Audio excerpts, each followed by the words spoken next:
God damn it. Okay.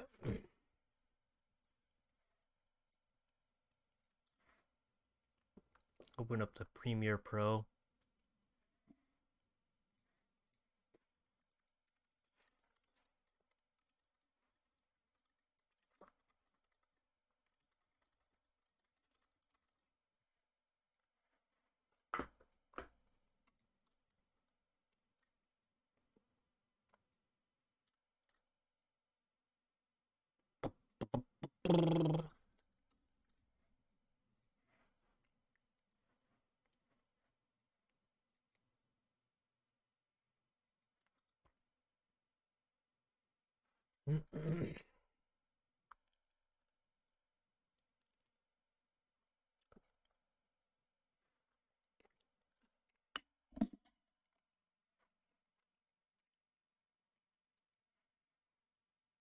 Editin while watching freaking YouTube.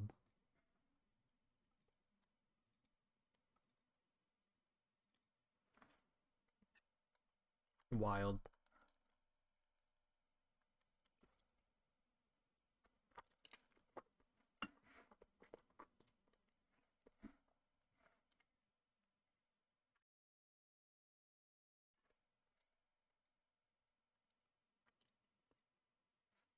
What a time to be alive.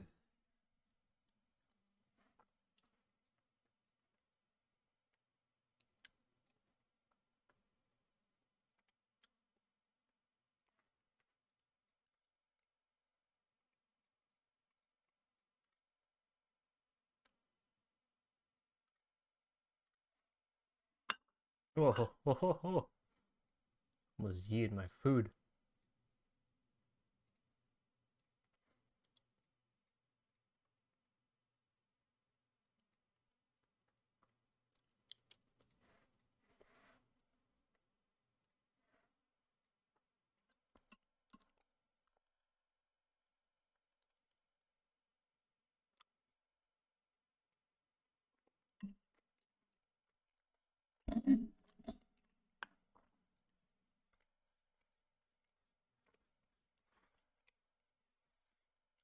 What we got? Any critical video?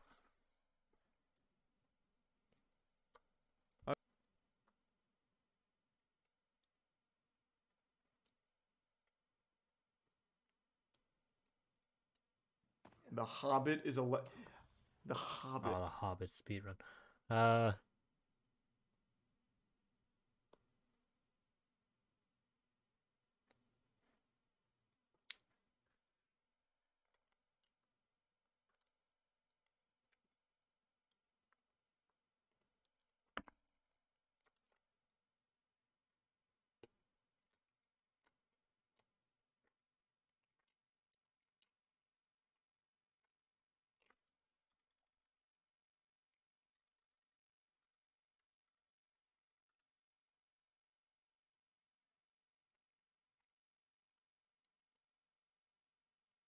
So I was. How are you doing, Will?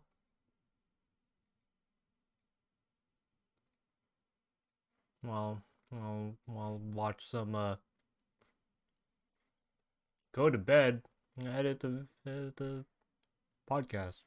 I always edit the podcast at night.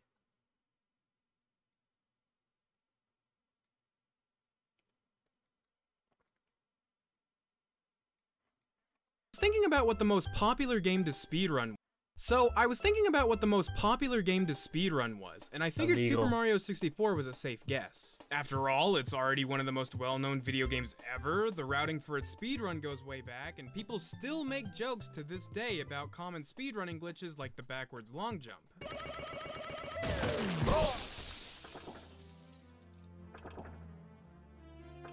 It didn't take me more than a minute of research to find out that may very easily be the case. One look at speedrun.com tells you they have more than 11,000 runs for the game. If you were to try to watch all of them, That's it would insane. take you well over a year. Even today, it consistently holds the most active players over everything that's not a brand new release. A big reason for its popularity is probably because of how many strange and complex glitches it has that helps raise both the game's skill ceiling mostly and eating. entertainment value. However, it does make me wonder how many fans of these speedruns actually know how these glitches work. Well, if you're watching this video, you're about to be one of them because that's today's topic. Welcome to Tech Rules. Welcome to Tech Rules. Before we dive in though, I wanted to give a huge thank you to this video's sponsor, Raid Shadow Legends, a new mobile game that has everything you can want from an RPG. Like a great storyline, giant boss fights, PvP battles, and hundreds of audio? champions for you to collect and customize. My favorite being the War Priest. You get her really early in the game, but you'll Raid. find that she stays useful for a really, really long time. And of course, you can't ignore the outstanding graphics. Seriously, I can't think of the last time I've seen a mobile game that looks this Outstanding. visually impressive. And to top it all off, Wow. it's totally free. But Impressive don't just take my word for it. graphics. In just 3 months, almost 10 million players worldwide have downloaded the game, and it has nearly a perfect score on the Play Store.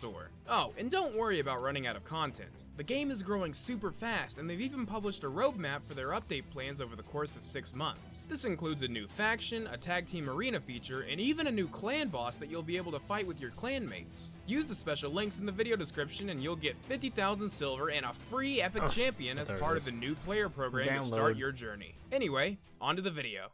Before I can explain the glitches used in the different speedrun routes, I should probably explain what these routes are. For the most part, there are 5 main routes that are actually doable for a human. There's 120 stars, which simply involves collecting every star in the game, 70 stars, which involves collecting the minimum amount needed to unlock the final level, 16 stars, which involves using heavy glitches to finish the game with only, well, 16 stars, and finally 1 star and 0 stars, which are essentially the same route with one minor difference. The reason for the first 2 categories existing is pretty obvious. Hey, what? 120 0 star? stars is essentially a 100% speedrun, and 70 stars is just a speedrun where you get as many stars as you're supposed to get to finish the game. But some of you may be wondering why there are 3 different categories that use glitches to finish the game in under that amount. The reason is, to put it simply, because of progress. 70 stars was originally the fastest run until it was discovered you can finish the game in 16 stars. A You long start time hard? after that, it was discovered you could beat the game while only collecting 1 star. And then finally, they figured out how to bypass that star and beat the game without collecting any of them. Despite the fact no that the stars? 16 star and 1 star routes are technically obsolete now, they still remain popular categories. 16 stars is a great route to start with for beginners, and people still run 1 star because 0 star can be really, really hard. And coincidentally, failing a 0 star run might still be an opportunity to get an okay time in a 1 star run. 70 star also still remains extremely popular because, unlike the other non-100% runs, this one doesn't end in under 20 minutes. Also, I should point out that, with the exception of 120 stars, the names of these routes don't necessarily mean you have to collect that specific amount of stars to complete it. They just ban the glitches that the other routes use. That means I could finish the game with 70 stars and still technically be stuck in the 0 stars category if I performed a glitch that all the other routes banned. For this video, the runs I'm going to be focusing on are the 16, 1, and 0 star runs. Don't get me wrong, the 100 routes are amazing to watch, but they're much more focused on movement and don't really have many more glitches than the other runs already have. Anyway, each run starts the same way, with the runner long jumping toward the castle, and stop the video because we already have our first glitch. This one's simple enough though. There's a trigger across most of the bridge here to trigger a conversation with Lakitu, but there are safe spots around the edges here. It's a bit tricky, but landing in one of those safe spots and jumping across will skip the cutscene. Also, you might be wondering why the Lakitu is skip. just hanging out on the floor there after you do the skip. Well, turns out he's actually always there before you trigger his cutscene. I guess it was just a lot harder to notice back in the N64 days. Anyway, we head into the castle, and this is where the paths branch off. The 0 and 1 star glitches get pretty ridiculous, so we'll go over the 16-star route first, particularly an older one that many of you might remember. To start the route off, we need to get at least 1 star from Bob-omb Battlefield to access the other levels. And thankfully, there is a star here you can get pretty quickly, behind Chain Chomp's gate. See, you're supposed to ground pound this post here to free the Chain Chomp, but there's a way to do it that's a bit faster.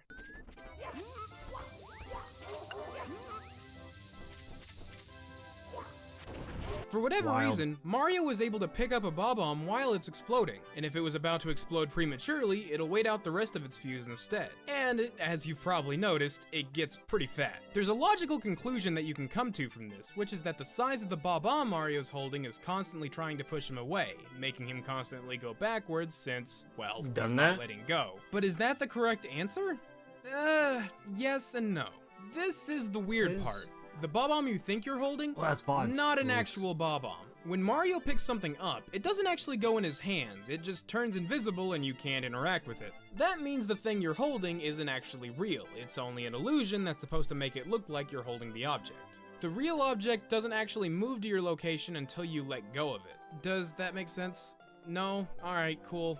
That's fine actually, because the Bob-omb is a really weird exception to this rule. Instead of disabling itself and staying in place while Mario is moving it, a Bob-omb will instead turn invisible, but it can still interact with things. On top of that, it constantly stays a little in front of wherever you're standing until you let go of it. That means if you pick up an inflated Bob-omb, its hitbox is just big enough to be constantly in your face and pushing you backwards. But since it stays in front of you, this cycle never stops. That's why this happens. When Mario does the throw, it teleports the Bob-omb directly in front of his face, which pushes him right through the bars. Yeah, you're about to see that weird hitboxes pushing Mario through things is gonna be a bit of a theme in this video. Alright, a few minutes in and I've already had to explain a doozy, that's probably a good sign of things to come. Anyway, next we'll usually go to Womp's Fortress, since there's a lot of really fast stars here. Most of it is just cool movement and abusing the fact that this big Womp can't squish you while you're ground pounding, but there is one neat glitch here called Cannonless. As the name implies, it involves getting a star that would normally require blasting a wall open with a cannon to get. Even while the wall is intact, the star itself is still in there. Normally you wouldn't be able to reach the star's hitbox with the wall in the way, but if you fall into this wall in an extremely precise way, you can grab a ledge and just barely reach it. So precise in fact, that this glitch used to end a lot of runs. These days though, there are pretty consistent setups that don't waste too much time. Anyway, the early goal of this speedrun is to win the first Bowser fight and collect 15 stars. There aren't too many major glitches that are used to do this from here on, aside from another potential bomb clip, but there's also a cool glitch for this star in Hazy Mae's cave, Swimming Beast in the Cavern, which involves clipping through a wall and falling from the sky.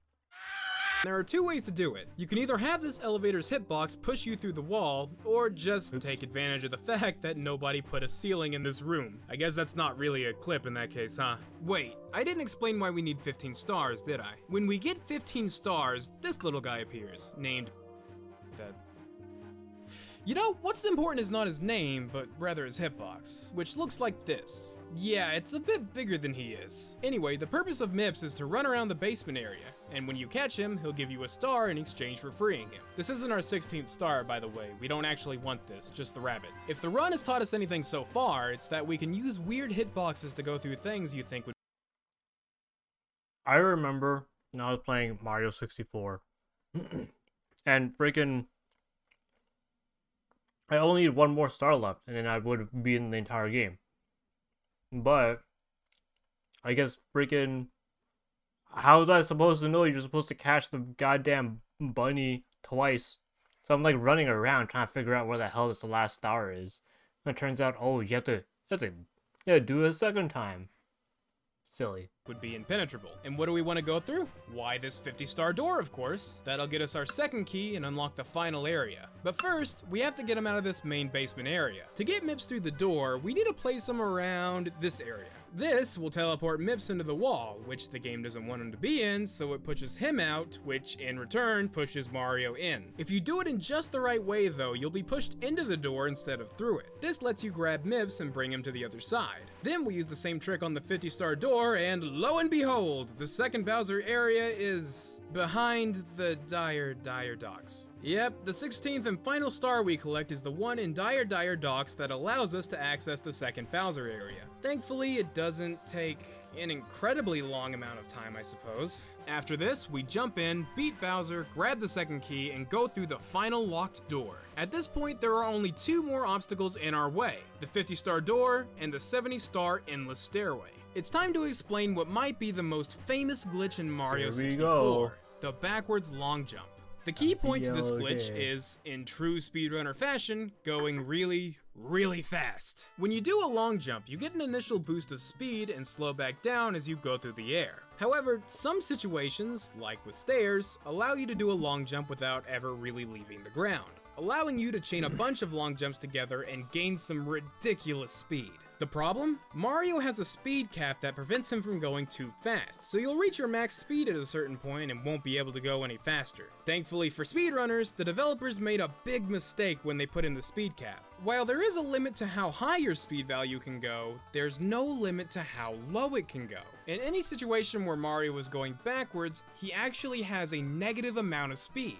That means the faster Mario goes backwards, the more his speed value goes into the negatives, with no limit to how far it can go. Insane. That means Mario can go as fast as he wants, as long as he's going backwards. Good thing Mario is perfectly able to do long jumps backwards, huh? And that is why backwards long jumps work. There's still something I haven't explained though, which is why going fast allows Mario to literally go through this solid door. The answer has to do with how the game handles collision. As an example, let's say I were to blast Mario into this wall.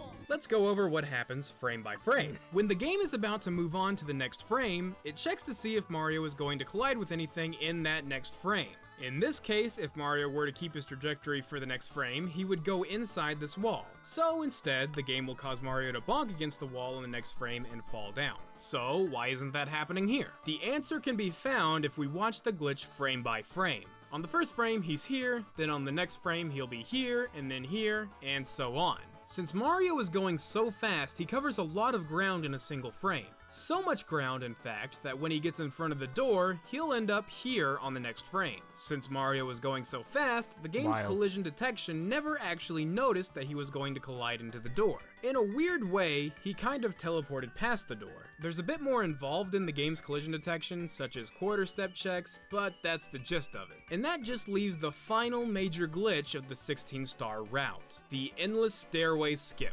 If you don't have at least 70 stars, this stairway will be endless. You can climb it for as long as you like, but you'll never get to the top. How is this possible?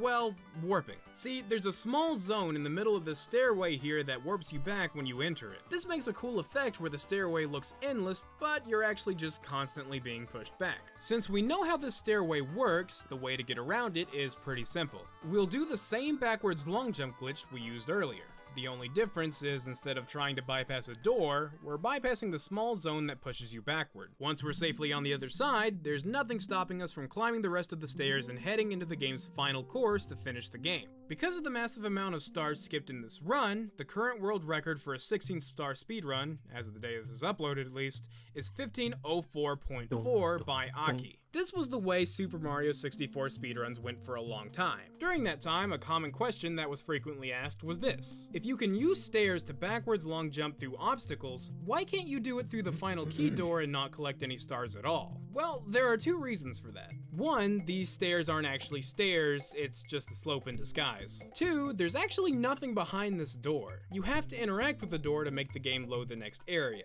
That means there's no way you can get to the next area without going through that door, meaning you needed those 15 stars to collect the final key. At least, that's the way it was until 2 new ways to backwards long jump were discovered. For the sake of simplicity, we're gonna call the version we already talked about the stairs backwards long jump, or the stair BLJ. The 2 new ones are the low ceiling backwards long jump, or the low ceiling BLJ, and the side backwards long jump, or SBLJ. Not to be confused with the stair BLJ, don't think too much about it. A low ceiling BLJ is, as the name implies, a BLJ that works because an extremely low ceiling stops you from getting away from the floor. This can be used in this particular area of the castle because of a weirdly positioned invisible wall here that you can use as a ceiling. This allows you to, with a little precision, burst through the 8-star door and skip the first 8 stars of the game. That means the only door we still need stars to get through is the one in the basement that we have to use MIPS to clip through. This is where the side BLJ comes in. The side BLJ takes advantage of the fact that when you're in an extremely precise position, you can get Mario stuck jumping back and forth between 2 steps. As Mario BLJs, he repeatedly jumps up a step on the stairs and immediately falls back down to the step he was already on. This glitch is unbelievably difficult and is easily the hardest part of the 0 and 1 star speedrun. It took me a ridiculously long time to even get it right so I could show you. Speaking of the 0 and 1 star speedrun, this is where they branch. The reason being Dire Docks. It's entirely possible to use the SBLJ to skip Dire Docks, but it involves being able to control your speed so you're not going too fast or too slow, and taking a very specific path so that you safely clear the trigger for the course. If you manage to skip it, you're doing a 0-star run. If not, you'll have to grab the star on Bowser's sub to continue, making it a 1-star run. Naturally, if you're trying to do a 0-star run and fail to get through the trigger for Dire Docks, you can still grab the star and just finish the rest of the run as a 1-star speedrun. If you do switch routes as a backup, don't expect to get an extremely competitive time. From there on, the route is the same as 16 stars, using stair BLJs to bypass both the 50-star door and the endless stairway to reach the end of the game. As of the day this video was uploaded, the current world records are 7:20.6 for the 1-star speedrun and 6:39.09 for the 0-star speedrun, both of which are held by Kano, quite a bit faster than the old 16-star route. And that covers the 3 humanly possible runs I wanted to cover. Emphasis on human. There's still one potential time save for a Super Mario 64 speedrun, and it's in the same area where the game starts. Specifically this underwater door here. It leads to the basement, an area we normally can't get to without the first key from Bowser. If we were able to enter this door somehow, we could skip the first encounter with Bowser entirely and finish the game while only grabbing 1 key. There is a way to do this, but it involves doing something that no human is currently capable of doing, which is traveling to one of a near infinite amount of parallel universes that exist because of an oversight in the game's collision detection. No, I did not make any of that up. This part's gonna be pretty difficult to explain in an easy to understand way without leaving out really important details, but I'm going to try my best. Hi, it's the Tech Rules guy from the future, I guess. Turns out I'm not going to try my best because while I was working on this video, Bismuth released their own video explaining exactly what I was trying so hard to explain. Bismuth's entire channel is literally about explaining how speedruns work, so anything I could have said in this section would have more than likely been redundant when a video like this exists. So instead of giving a more than likely weaker explanation, I'm just gonna tell you to watch this video if you want to hear about the 1-key speedrun. The video itself was a huge collaborative effort among many certifiable Super Mario 64 geniuses, so it's definitely worth your time. I highly recommend it. So I'm gonna resume the video now. Just pretend I explained everything in a really amazing and cool way, and everyone loved it, and everyone clapped. Okay, thanks. Ooh. Okay, and that officially covers everything I wanted to talk about in this video. Before I wrap everything up, I just wanted to say that this video would not have been possible without the help of Pon and Kook 2012, a Super Mario 64 expert who makes really educational Mario 64 videos. Most of my Mario 64 knowledge originally came from him. His channels are in the description if you want to check them out. Oh, and also Yukikipedia, a database of expert-level Super Mario 64 knowledge. If you enjoyed this video, perhaps consider helping them out on their Patreon, which is conveniently also in the description. Thanks for watching, and as always,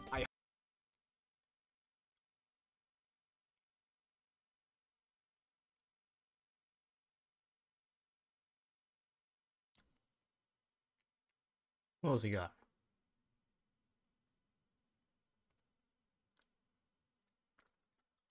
Baldies. So, it seems that I made a video that you guys really liked. I mean, really liked. To be honest, I like it too. It ended up being one of my favorite videos I've ever made, and just by looking at the comments, I can tell that you guys want more. Well, I was listening. So after decompiling Five Nights at Freddy's 1, the natural next course of action is to decompile and completely reveal the secrets of Baldi's Basics in Education and Learning.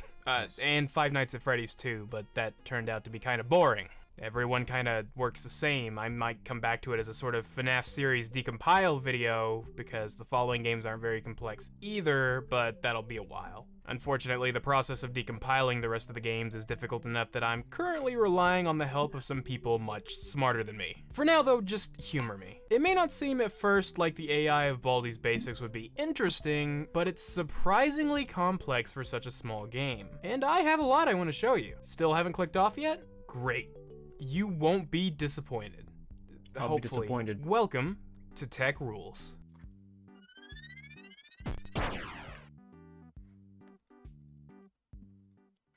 You know, on the subject of Baldi, did you know that 2 out of 3 guys will experience some form of male pattern baldness by the time they're 35? That's why today's video is sponsored by Keeps. Keeps is the best and most affordable way to keep your hair. After all, you don't want to end up bitter and angry like our hairless friend Baldi. Oh, poor Baldi. For the record, I didn't plan this. The video topic and the sponsor just happened to line up, but it's amazing nonetheless. Anyway, it may be too late for Baldi, but it may not be too late for you. Usually you'd have to see a doctor to get a hair loss prescription, but thanks to Keeps, all it takes is an online doctor's visit for a prescription of the only 2 FDA-approved hair loss products on the market, which, by the way, Keeps also offers generic versions of. Hair loss prevention has never been so cheap, yet so convenient. Also, Keeps has more 5-star reviews than all of the competition, and nearly 100,000 men trust Keeps for their hair loss prevention medication. So, if you're noticing that you're losing your hair, do something about it. For a limited time, go to keeps.com/techrules or click the link in the description to receive 50% off your first order. Anyway, on to the video. So, a few things before we start. The game we're looking at is Baldi's Basics. Hold up, I need to test. This is raw.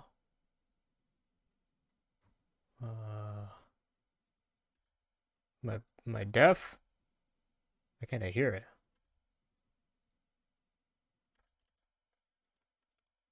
What about this one?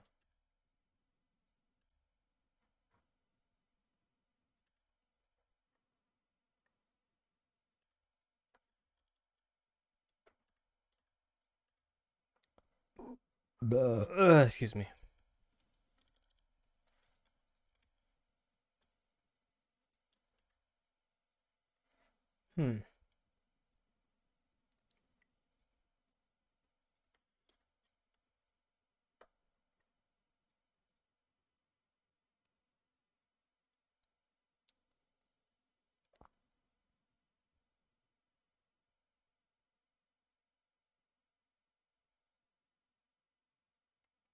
Oh, fill left with right wasn't turned on? Huh. Or is that off?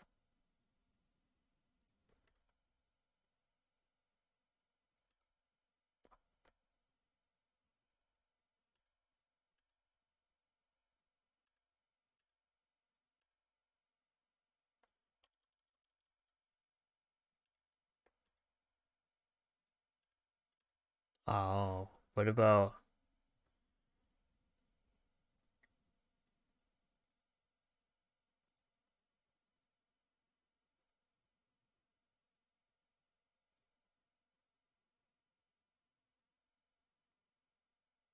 right with left?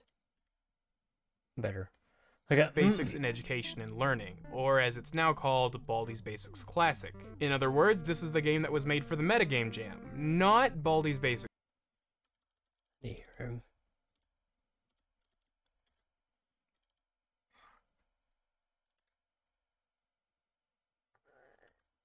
Okay. What about this one? What does this sound like?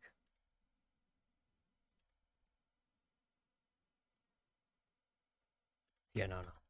Okay. Basics Plus. Yeah, they're the same game kinda, but from a programming and AI standpoint, they're fundamentally different. From the little I've successfully uncovered from Baldi's Basics Plus, most of its original programming has been completely overhauled, so the code you'll find in this video is essentially obsolete. I kinda prefer it that way actually. I don't know how I would feel about tearing apart a new, actively updated game, especially one where there still might be secrets people haven't found. Hint, hint. To be specific, we're looking at version 1.4.3. the final version of Baldi's Basics Classic that added in the changes and improvements from the Birthday Bash edition. But nonetheless, I'll do my best to point out interesting changes that have happened since the first version. And finally, I felt it was important to mention that I didn't actually decompile these games. I'm looking at the already decompiled files courtesy of Jumpman25 on itch.io. So they have my thanks for saving me the headache. Apparently this version is a pain to decompile. With all that out of the way, let's dive in. First things first. Let's take a look at the school from a bird's eye view. As you may be able to see, the only NPC that is actually spawned in at the beginning of the game is Baldi. And this isn't even the real Baldi, so to speak. The Baldi that's nice to the player and the Baldi that chases after them are actually entirely different NPCs, and they switch out when you're not looking. I'm aware that sounds more like fanfiction than a technical explanation, but I'm being serious. This change is triggered by getting a question wrong in one of the math games, which, and this part's very important, the game internally calls spook mode.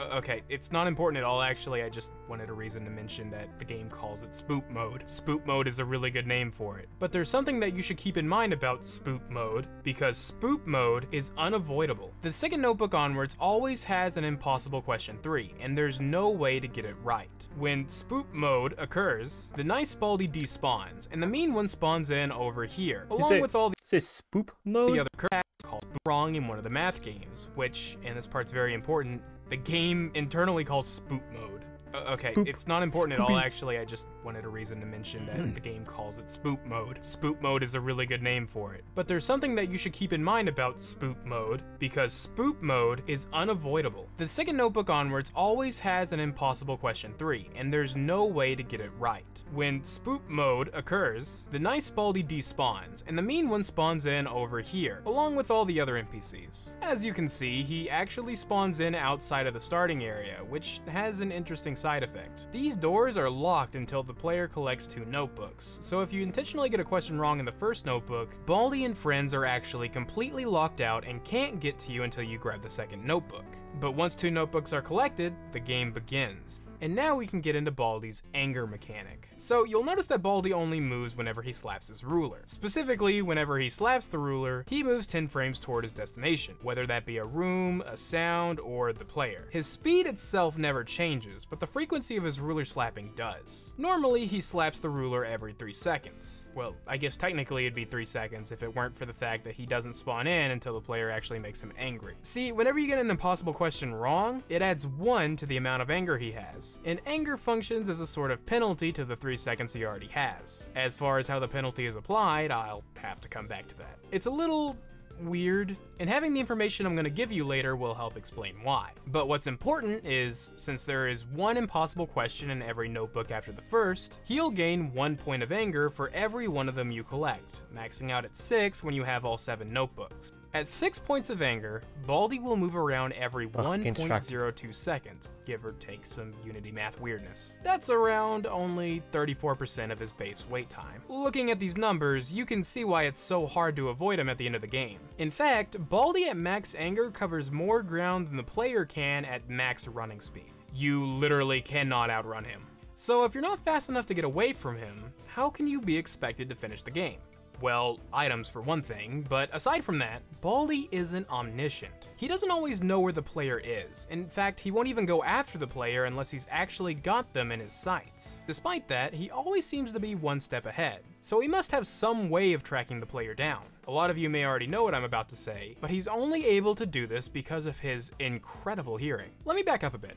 Baldi's AI behaves in 3 different, I guess the word would be, phases. His default phase is just wandering. He chooses a random room or point in the hallways and heads toward it until he either reaches it or gets distracted. Once he reaches that destination, he'll pick another one and start the wander phase all over again. The second phase, as you might have guessed, is the chase phase. This phase occurs when Baldi spots the player, at which point he'll just head straight for them. Even if he loses eye contact, he'll continue approaching the last place he saw the player in an attempt to see where they went. The last one, and the one that makes him so difficult to hide from, is the hearing phase. This phase triggers when Baldi hears a noise that he believes belongs to the player. Depending on what the noise is and what he's doing at the time, he may drop whatever he's doing and head exactly where the noise came from. Thankfully, Basically, Baldi's a bit scatterbrained, and doing something to cause a phase change will result in him dropping whatever it was he was doing to change to that phase. There is, for the most part, only one exception to this. As long as Baldi has his eyes on the player, he will not exit chase phase.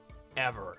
That being said, if the player turns a corner and then Baldi immediately hears a noise somewhere else, he'll give up the chase and move on to that noise. He may have a good grasp of math, but object permanence seems to be a problem subject for him. Now, there are some nuances to these phases, especially the hearing phase. While Baldi does hear essentially every noise the player makes, he may ignore a noise if he's currently going after one he finds more important. This is done through a sort of sound priority system. Now, there was a lot of code to go through in a bunch of different places, but I'm pretty sure I found every single sound that Baldi can hear and their associated priorities. As far as priority, we can sort it into 3 different tiers. The lowest tier would be the sound the player makes opening doors. Tier 2 is either the tape player or bad math, depending on the version of the game. And finally, the highest tier is reserved for big events, like being sent to detention, using an alarm clock, or reaching one of the school's exits in the finale. Most of these explain themselves. Essentially, while Baldi is tracking one of these sounds, he will only listen for sounds that are on the same tier or higher as the one he's chasing right now. He'll completely ignore sounds of a lower tier. Opening doors is ironically on the lowest tier, despite the fact that it's easily the best sound he's able to hear, but it makes sense considering how often he hears it. For clarification, he only pays attention to doors that the player opens, not anyone else. And he also can't hear doors that the player has treated with WD no squee. The alarm clock sound makes him go to the alarm clock's location once it goes off around 30 seconds after placing it down, and being sent to detention or hitting an exit makes him hear exactly where the player was teleported to. Apparently teleportation has some sort of quiet, distinct sound to it, I guess. Maybe it's like a dog whistle kind of deal, I don't know. That leaves these 2 weirdos. Let me just explain the reasoning for this. The tape player used to be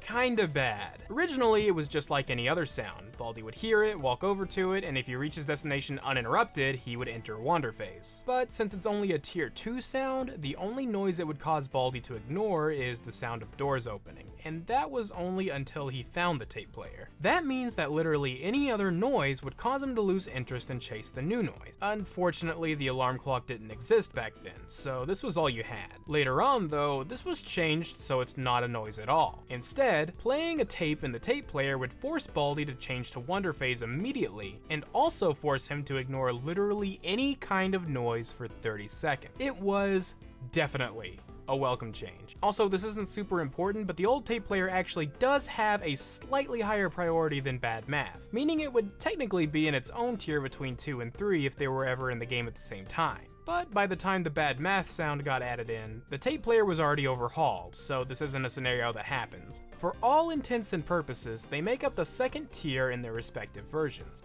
Oh, right, I guess I should go ahead and explain what bad math is. Well, it's exactly what it sounds like. From 1.3 on, Bad math. Whenever you get every single question wrong in one of the math games, Baldi says, "I hear math that bad." That's not just an insult, it's a warning. When this happens, he will hear exactly where you are and start heading right for you.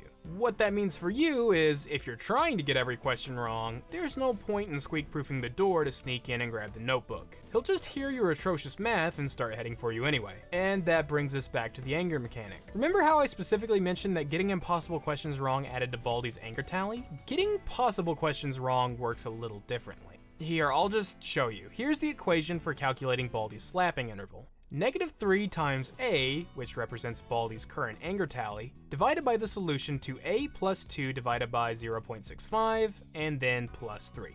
Yeah, how about I just give you the cheat sheet? While it's not particularly complex, it's still by far the most complex calculation in this game related to AI behavior. If you're wondering why it's not as simple as everything else, well, it used to be. Originally, it just worked like this. Every missed question subtracts from the base interval by 0.135 times whichever question number you're on during the math game. In other words, missing question 1 subtracted 0.135 seconds, question 2 0.27 seconds, and question 3 0.405 seconds. Yes, I know what milliseconds are, but showing the numbers this way will make something much easier to explain in a bit. Remember, the only question you have to miss is the third one. meaning during optimal gameplay, every notebook after the first one would only subtract 0.405 seconds. And like I said, the interval starts at 3 seconds. So by the time all 7 notebooks are collected, Baldi is moving once every 0.57 seconds. However, countless players predictably challenged themselves by trying to beat the game while getting every single question wrong.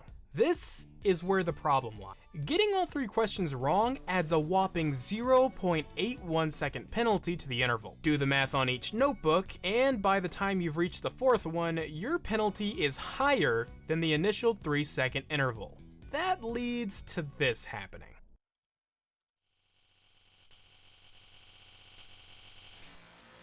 Not only did that look really weird, it was also a problem because 1.3 added an endless mode to the game where Baldi's anger goes up on its own over time. This admittedly strange looking anger overhaul essentially prevents this situation from happening while still allowing Baldi to become basically impossible to avoid with similar anger levels. That being said, 1.3 also added another feature, making an all wrong answers run possible and even adding a secret ending for doing so. Because of that, the math game was changed so that while getting an impossible answer wrong added 1 point to this overhauled anger mechanic, getting a possible answer wrong didn't add any points of anger at all. Instead, it added 0.25 seconds to a new mechanic called temporary anger. Temporary anger works very similar to the way the original anger worked. It's a simple time penalty to Baldi's current movement interval. The difference is that temporary anger decreases over time, at a rate of around 0.02 per second. So while getting every question wrong does give him a substantial boost in speed, he will gradually slow down to his usual speed over time. Usual for a normal run anyway. And keep in mind that if you didn't do something about that hearing of his before opening the notebook,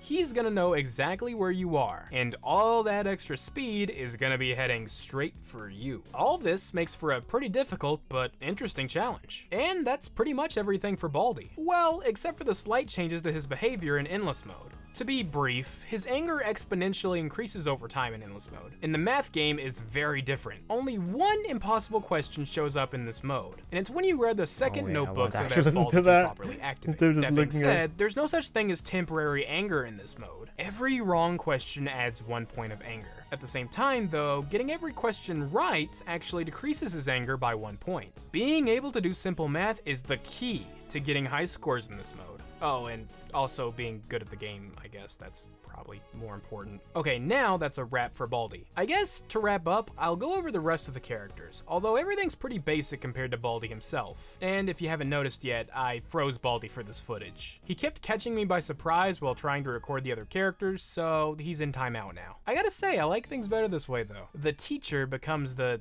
something, I don't know. Playtime uses a wonder system similar to Baldi, although she never targets any rooms. She'll also chase after the player if she sees them, but breaking her line of sight causes her to go back into wonder phase pretty much instantly. That is a startlingly small attention span. She actually goes a bit faster than normal while she chases the player though, so that's interesting. If she catches them, the player has to play jump rope with her, cut her jump rope in half, or somehow get pushed away from the spot they're jumping in. Whichever method is used, she'll leave them alone for 15 seconds afterward. It's a Bully doesn't activate until 60 to 120 seconds after he spawns in. Once activated, he'll pick a random spot in the hallway, which by the way also happens to be the spots that the AI likes to wander to, and block the player's path. If the player approaches them while an item is in their inventory, they'll take the item and deactivate it. Or if 180 seconds pass since he started blocking the hallway, that'll also make him deactivate. And by deactivate, I mean he hangs out underneath the floor. As a matter of fact, that's the same place the exits hang out when they're not in use. It's just a good hiding space, I guess. After another 60 to 120 seconds, he'll pick another location and continue his dastardly schemes. Also, it's worth noting that he won't pick a location that's too close to the player. Wouldn't want them getting stuck in the collision or anything.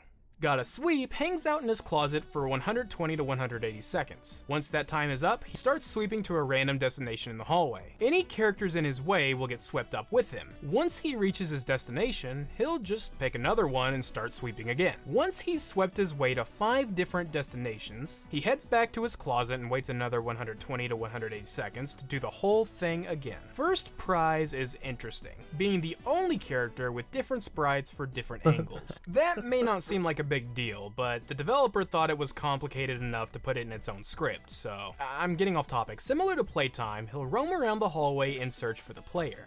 If he spots the player, he'll start accelerating toward them in an attempt to hug them. He won't stop when he catches them though, opting to instead push the player all the way to the end of the hall. And his brakes are really bad. It leads to these weird like Tokyo Drift situations if he somehow gets into a room. Unlike Gotta Sweep, however, First Prize will only push the player, not any of the NPCs. Important note about both of these characters, the player can't move while being pushed by Gotta Sweep or First Prize. In fact, it seems to use the same code that B-Soda uses when it pushes a character away. No drinking drinks in the halls. Oh, right. The principal of the thing is actually one of the more interesting NPCs of the bunch, mainly because of the way he handles rule breaking. As weird as it is to say, he takes advantage of something called the guilt system. The school has a small handful of rules the player isn't supposed to break. Breaking these rules will deem the player guilty and add a certain amount of guilt to them. Similar to Baldi's temporary anger system, the player's guilt depletes over time. Unlike temporary anger, however, guilt doesn't accumulate. If the player does some sort of action that would make them more guilty than their current guilt value, their guilt will just snap to that number instead. As a side effect of this, the player can only be guilty of one broken rule at a time. Here's how long guilt lasts for each rule. Running lasts 0.1 seconds, using a B-Soda lasts 1 second, being in the faculty room lasts until the player has been out of the room for 1 second, and escaping detention lasts until the detention timer is up. If the principal happens to look at a guilty player for at least half a second, he'll tell the player what they're guilty of and chase them down. As far as I know, once the principal has decided to chase the player, nothing will stop him. He will catch them one way or another. And once caught, the player will be locked in detention for a certain amount of time depending on how many times they've been in there. The first offense lasts for 15 seconds, then 30, then 45, then 60, and every offense after that will last 99 seconds. Keep in mind that Baldi will hear the player getting sent to detention, so unless a tape is playing, he's gonna start heading straight there. This can be kind of beneficial though. If the player has the keys to unlock the door and escape, Baldi will ignore the sounds of doors opening until he confirms that the player isn't in the room anymore. Oh, and eating an energy bar used to be against the rules in an earlier version, but it was replaced with the no bullying rule. When the player's in the bully's, bullying range, the bully himself will become guilty. His bullying range, by the way, is more or less the same range that makes the bully say that he's gonna take your candy. Even after leaving the bullying range, the bully's guilt will remain for about 10 seconds. And if the principal sees a guilty bully, he won't wait until half a second has passed. He'll charge the bully immediately and prematurely disable him. Apparently, he has zero tolerance for bullying. And lastly, we have Arts and Crafters, whose AI is actually kinda unique. He doesn't wander around like everyone else does. Instead, he stays invisible most of the time until the player enters one of his many triggers scattered around the school. This will cause Crafters to head to a nearby location at the end of a nearby hall. When he gets close enough to the point he's supposed to be, he'll become visible as long as the player isn't too close. Once he reaches his destination, he just kinda stares for a bit. Once the player leaves the trigger though, he'll flee out of sight and turn invisible again shortly after. That is pretty much all he does. At least until later in the game. Once 7 notebooks are collected, he won't run away anymore. Instead, he'll get mad. Staring at Arts and Crafters slowly increases his anger. Stare for 1 second, and now you've got an angry sock puppet on your hands. He'll charge the player at an alarming speed, and once caught, he'll teleport them to the beginning area, along with Baldi. Once this happens, the player will have to react pretty quickly to avoid an instant game over. This will only happen once per game though. Arts and Crafters despawns after doing that. There we go.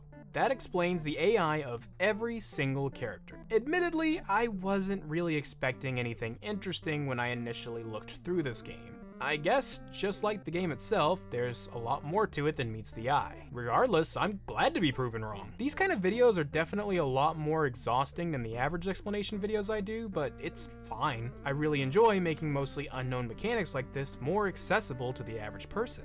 I guess that's what Tech Rules is all about, in a sense. Even if it does take me, like, a month to get that information together. I guess I should thank you all for always being so patient. And, as always, I hope you keep an eye out for more Tech Rules. For more Tech Rules.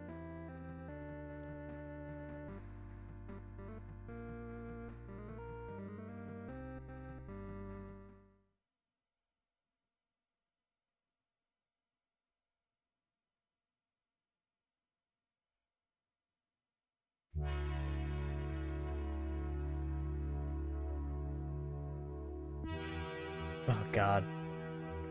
Why freaking Summoning Souls are playing?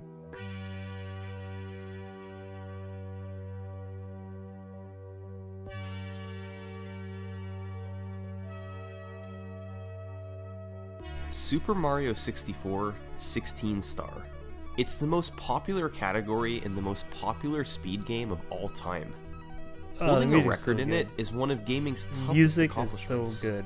Ridiculous glitches and insane movement. You know you're gonna Both have a good time requirements when you hear for this a world music. record.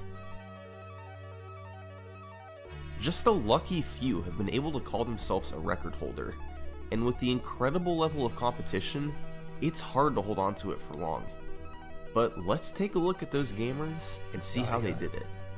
This is the history of the 16-star world record. Bassy.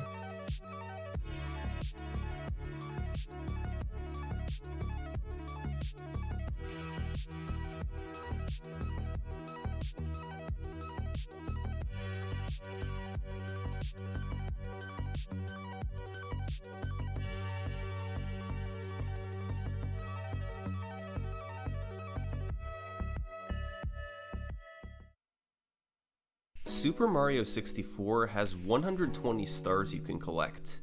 There are speedrun categories that involve collecting all of them. However, the developers only required you to collect 70 of them to beat the game. That's how many you needed to make it up the endless staircase and into the final stage. For years, 70 stars was the minimum needed to beat Super Mario 64. But years after the game's release, that number suddenly dropped to 50. Eventually, it was lowered again, this time to 31. And in 2004, the number fell to just 16. Super Mario 64 could now be completed in under half an hour.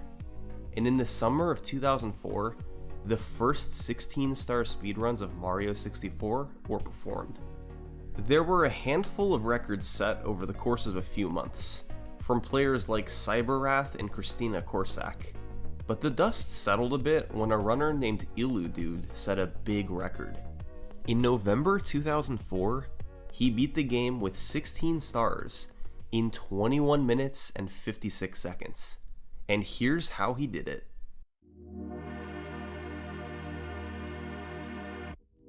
The first goal in a 16-star speedrun is to collect 8 stars, which unlocks the first Bowser level, Bowser in the Dark World. He got the first star by going into Bob-omb Battlefield and ground pounding the Chain Chomp's pole 3 times, unlocking the star. One of the fastest ways to move in Super Mario 64 is the long jump, so Illudude chained these together over and over whenever he could. Next, he went into Womp's fortress to collect 5 more stars. He got the first 2 by going to the top of the stage, defeating Womp, and then climbing to the top of the fortress. He then quickly got the star on the ledge by side flipping to it, then opened the cannon, used it to blast away the wall, and shot himself into the star to collect it. A slow process that ate up around half a minute. Finally, he got picked up by the owl to fall into the cage and collect another star. That put his total at 6 stars. The remaining 2 came from sliding down Peach's slide to collect both stars, despite a bit of slow movement along the way. Illudude was then able to enter Bowser in the Dark World, where he used long jumps all over to move through the stage. It took 2 throws to hit Bowser with a bomb, but eventually he got the job done. Now that he could go into the basement, Illudude's next goal was to collect 7 more stars to allow Mips the rabbit to appear. The first 2 stars came from shifting Sandland, where he got one from quickly jumping at the top of the pyramid, and the other from slowly waiting on top of a pillar for a bird to arrive. The next 2 came from Lethal Lava Land, where Illudude boiled the big bully and collected 8 red coins. His movement wasn't ideal in any of these sections, as his only real strategy for moving fast was to long jump whenever he could. Finally, the last 3 stars came from collecting the Toad Star, then heading into Hazy Maze Cave, getting the Emergency Exit Star, and the Watch for Rolling Rocks Star. Now, Illudude had 15 stars, which spawned Mips the Rabbit. Normally, you can just grab him for a star, but Illudude was going to use him for a trick discovered by Dom Dunk a few months prior. This was the key to beating the game with 16 stars. The first step is getting Mips through this door. By putting him down right in front of it, then going through the door, you can quickly jump back and stand inside the door. From there, you can pick up Mips, turn around, and place him on the other side. Then you want to take Mips to this door, which you normally need 30 stars to pass through.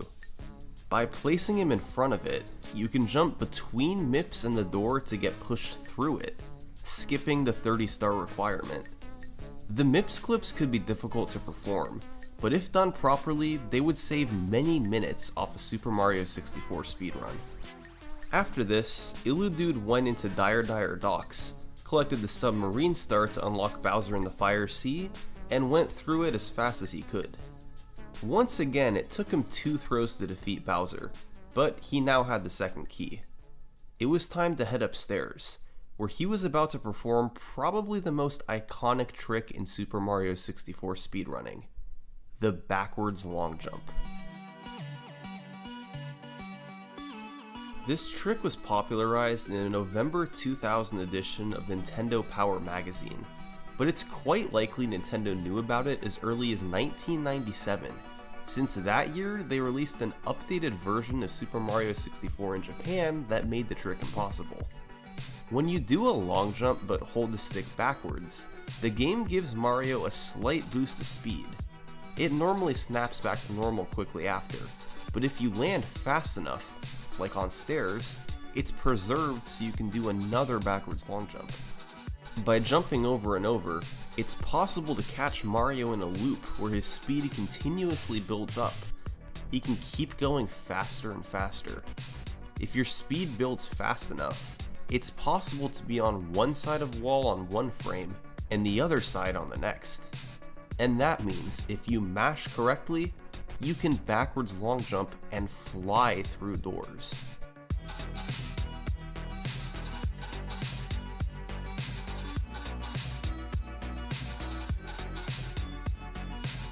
Illudude performed this on both the 50-star door and the Endless Staircase, bypassing the requirements for 50 and 70 stars respectively.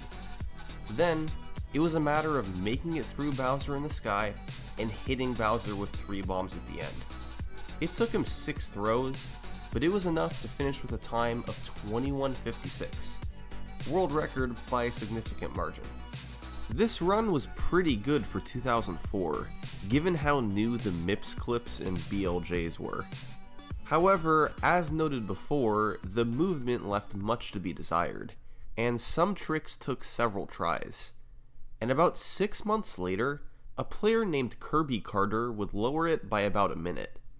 He definitely did clean up the movement a bit, but was still mostly using long jumps. He didn't miss as many throws on Bowser and was able to get the BLJs extremely quickly. However, the biggest revolution introduced in this run was the new, more reliable version of the MIPS clips.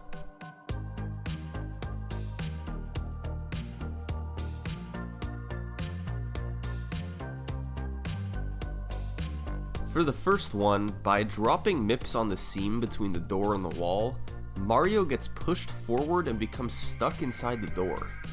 The rest of the trick can be completed as before.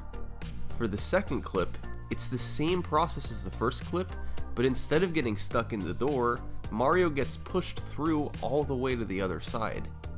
These clips were both faster and more consistent than before, becoming the clear methods to use. So, going into mid-2005, Kirby Carter's 2046 was on top. A solid record, with video proof that, from 2005, wasn't always a given. The record timeline was pretty straightforward at this point, and had followed a pattern seen by most early speedruns from the mid-2000s. Early runs recorded on VHS with primitive strategies, followed by improvements in big chunks over the following years. However, after this point, the 16-star history takes a bit of a turn. For the next several years, there would be 2 major caveats in the timeline. First, cheated or faked runs would be illegitimately on top of the leaderboard for more than 80% of the next decade. For most games, cheated runs do occasionally happen, but rarely does it affect the record timeline as substantially as it did for 16-star. So, the fastest runs from legitimate players will be included in this video instead. And second, although most runs had video proof when performed, records before 2013 have very little video surviving today, and some of the surviving stuff is very low quality. Many runs were live streamed at the time, but the videos weren't saved. There were also many emulator records at this time, but since they reduce lag and aren't kept on the same leaderboard as console runs, they won't be included in this video. It's a bit tricky to analyze runs from this period, but we'll work with what we can. After Kirby Carter's 2046, a player named LeCoureur103 would rapidly lower the record down to 1908 over the course of 2005. He posted his times on the Speed Demos Archive forum, but videos for these runs seem to have never made it online. So, despite lowering the record by 1.5 minutes, there's not much to analyze. Then, by 2009, the record scene moved to Japan.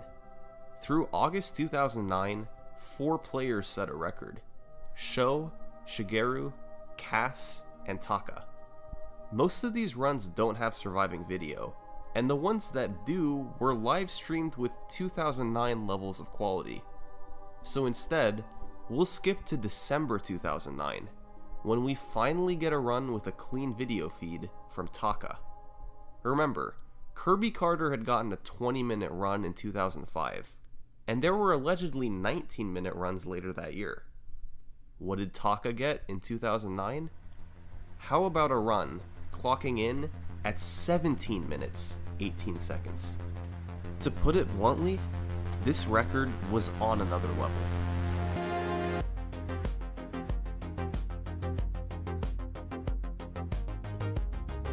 Wild.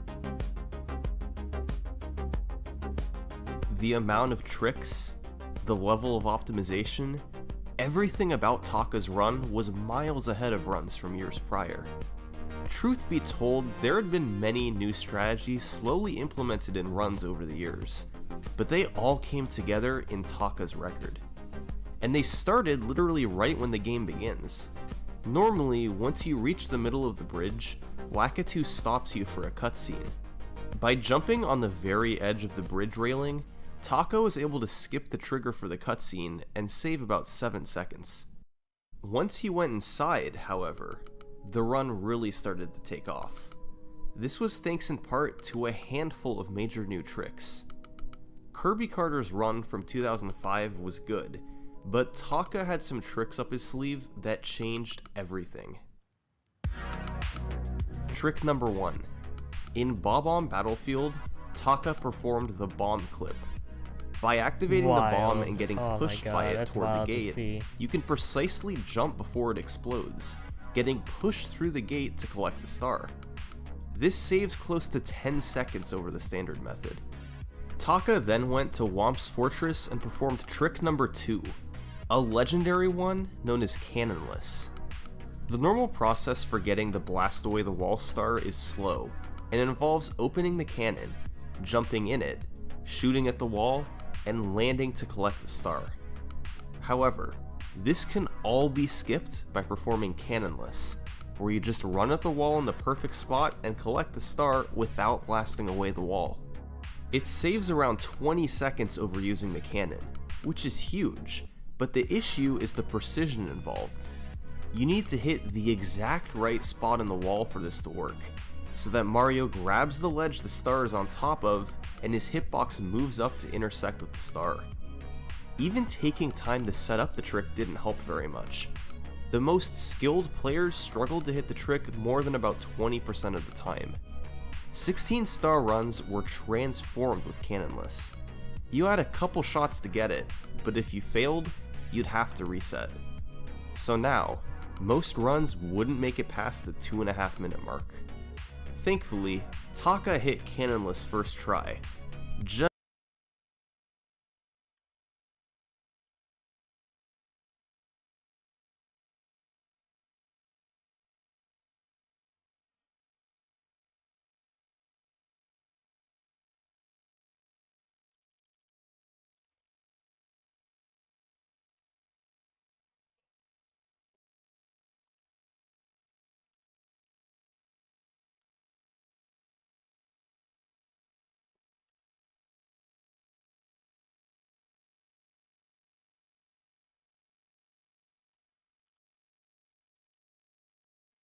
just so he could go and perform trick number 3 immediately after. By triple jumping and wall kicking off the cage perfectly, you could fall in it without having to use the owl. It only saved around 6 seconds, but Owlless became a staple of 16-star runs as well. Another big upgrade for Taka was his movement. Older runs had just used long jumps, but Taka carefully selected his moves to optimize the speed of each section.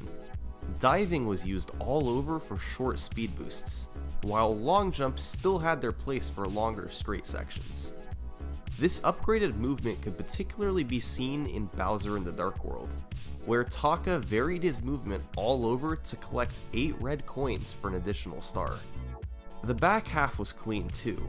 Fast MIPS clips and BLJs helped save some additional time. However, the run definitely wasn't without its faults.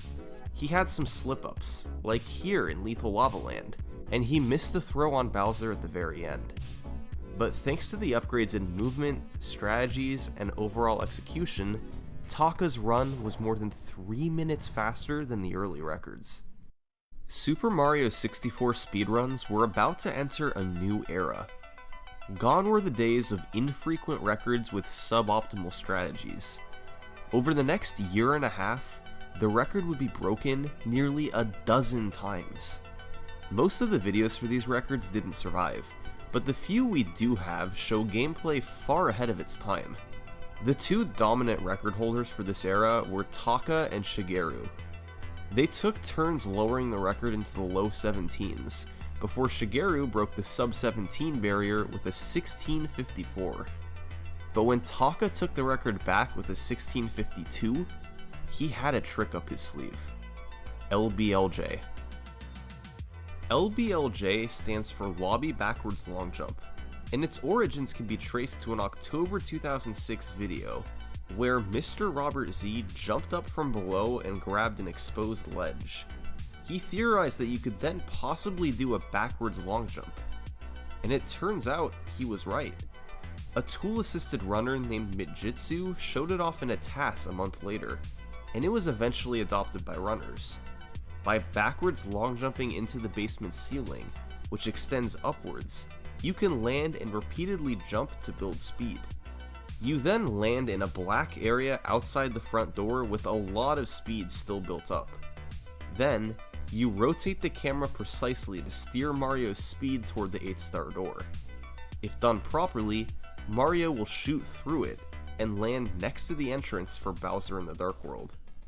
This ultimately saves time because many of the 8 stars needed to open the door are slow, like ground pounding Womp 3 times. By ignoring the 8-star requirement, players could now just get the key right away, collect 3 fast stars in Womp's fortress, and head straight to the basement. It saved half a minute overall. Armed with LBLJ, Shigeru would continue to grind 16-star in 2010 and 2011.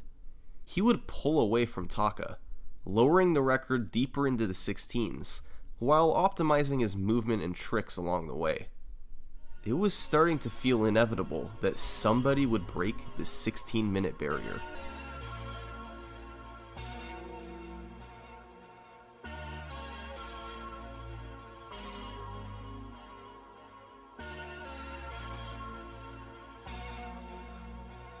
But as it turns out, the first person to get a sub-16 wouldn't be Shigeru. It wouldn't be Taka either. In fact, it wasn't anyone who had set a 16-star record before. In August 2011, someone else broke through with a 1554, and his name was Matt Turk.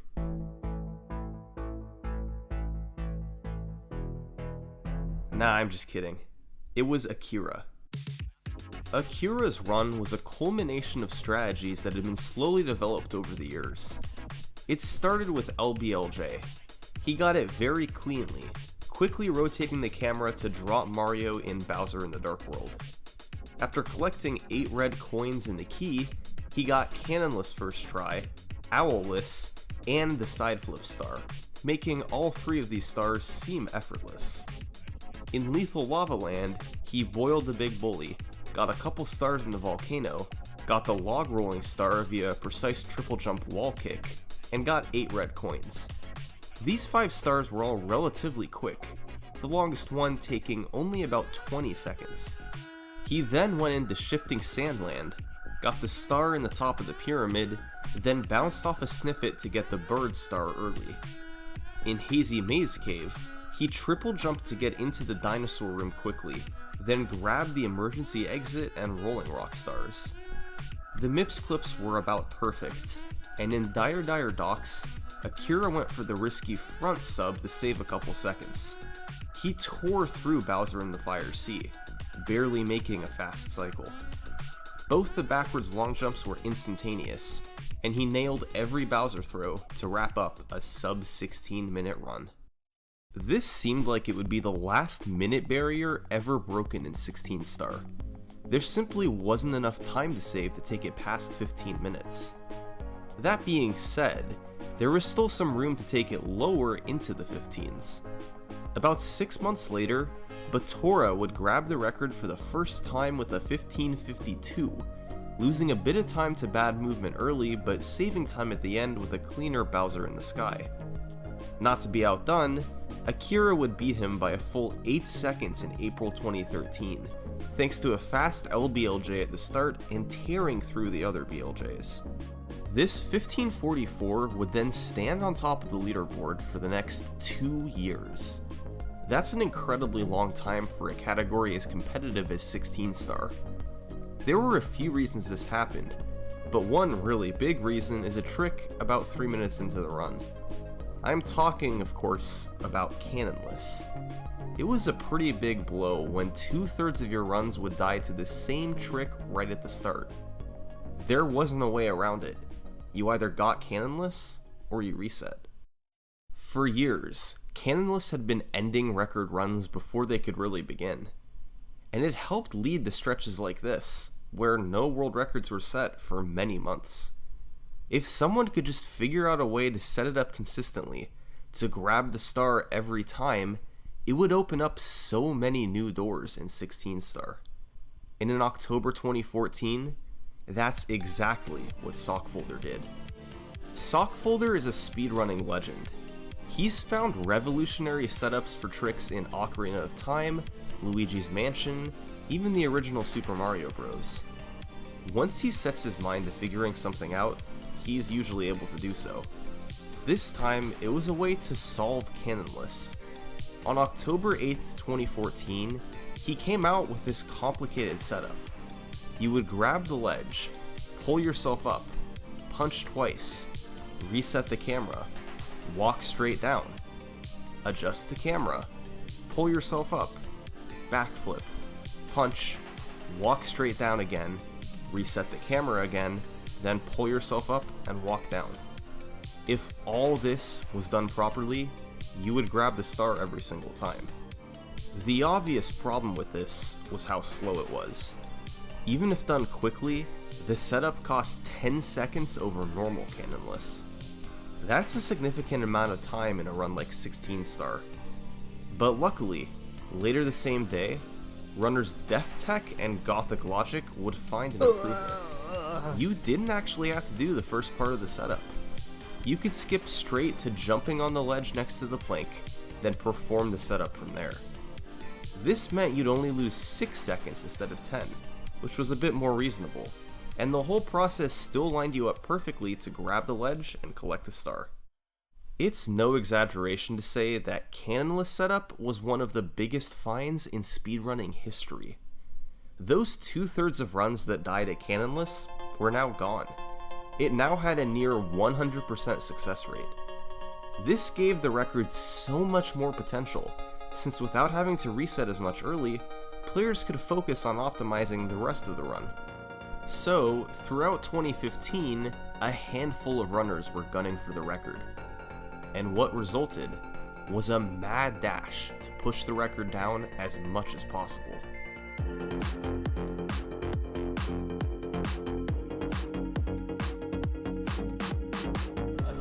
Got it!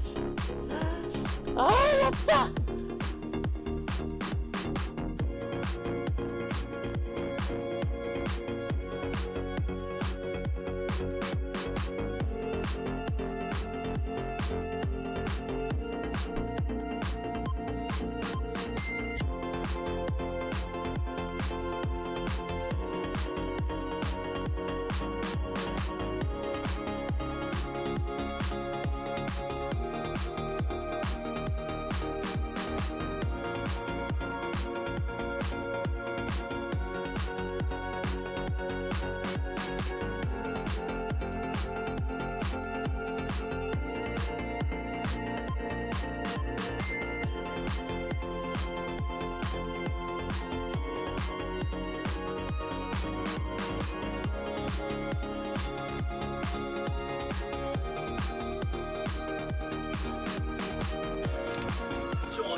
By May 2016, Zaya had taken the record all the way to 1524. A run with a really fast LBLJ, nearly every trick hit throughout the stages, and fast BLJs to boot. The only real noticeable slowdowns were a slow start to Pillarless and getting bad boulder luck in Hazy Maze Cave. A very impressive record given how many tricks were now in the run. And incredibly, this record too would stand for nearly 2 years. But eventually, a couple of new runners began to get really low times. Their personal bests dropped below 16 minutes, eventually into the 1540 range. And it became evident that both of them were going to make a push for the record. This is Aki and Ouija. In November 2017, Aki got on a run that had potential. A great LBLJ, pillarless, cannonless. After getting the second key, he was on pace for a 1525, but could potentially get as low as 1518 if he matched his best last split ever. A record by 6 seconds. It was all going to come down to the BLJs.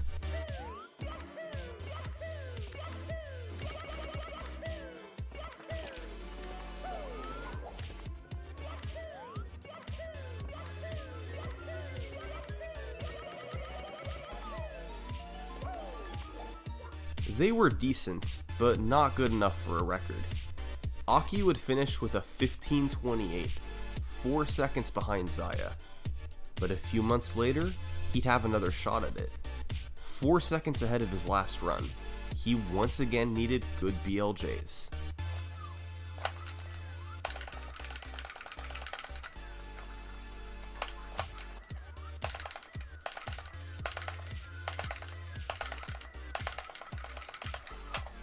This time, it was good enough. A 1522, beating Zaya by 2 seconds and making Aki the new record holder.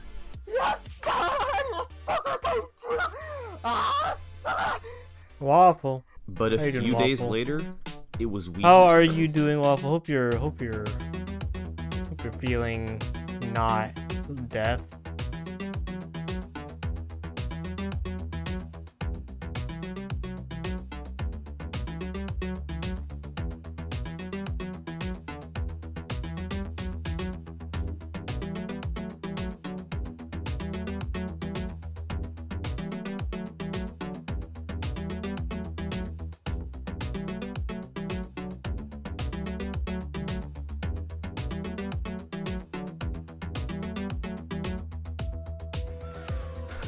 I did it!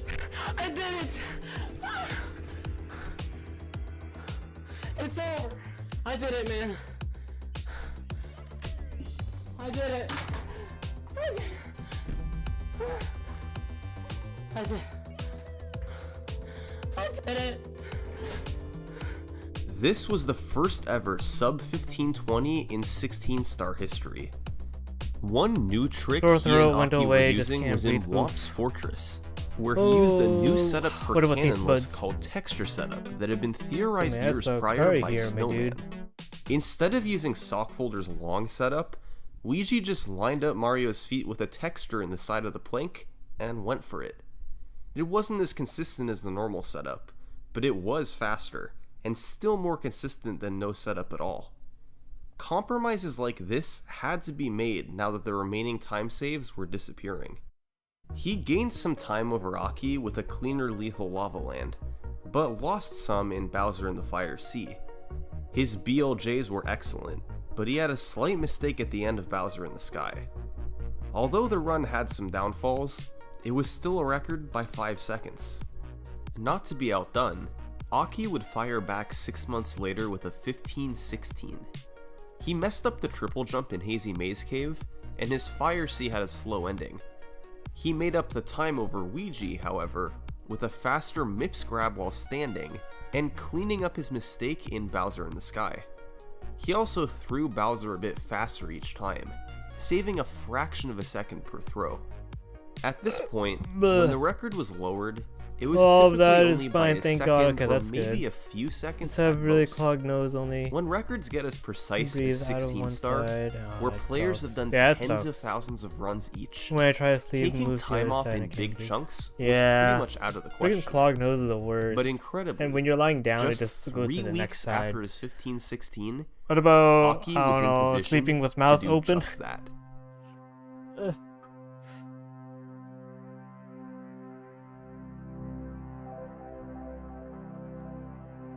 As always, it came down to the BLJs. No pressure. I don't know why I'm watching this. This is like probably the 4th time I've watched this video. It's just so good.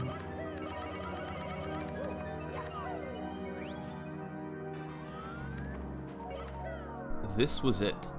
An unbelievable chance to make How much history. did you were you able to He sleep just so had far? to make it through Bowser in the Sky, hit Hope you all got 3 enough of the sleep. throws, and he'd be golden.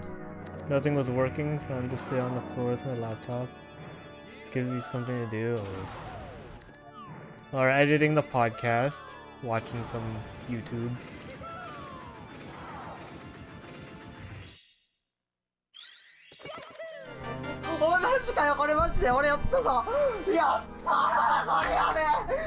Slept like 5 hours.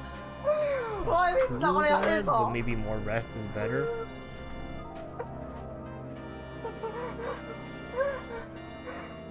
A 1508 was the largest What about cut off your- the record in more than 3.5 Anyone years. else feeling A near symptoms as perfect well? run from Or it start hasn't to been used so finish. far?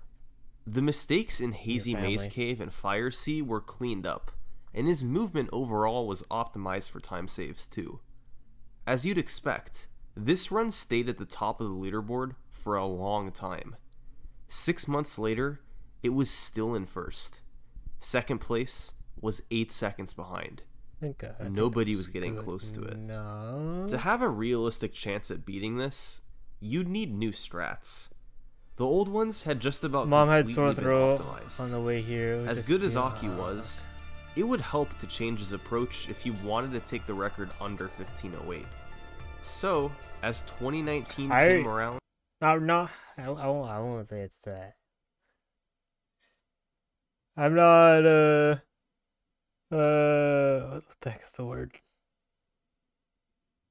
Not the same thing, but I remember going to freaking Disney World.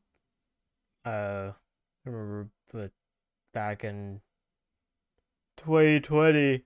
I had like a freaking sore throat when I was there. I don't know why. I'm not saying it's the same thing, but like, damn, it's sore throats just suck. Not being able to talk, not being able to breathe.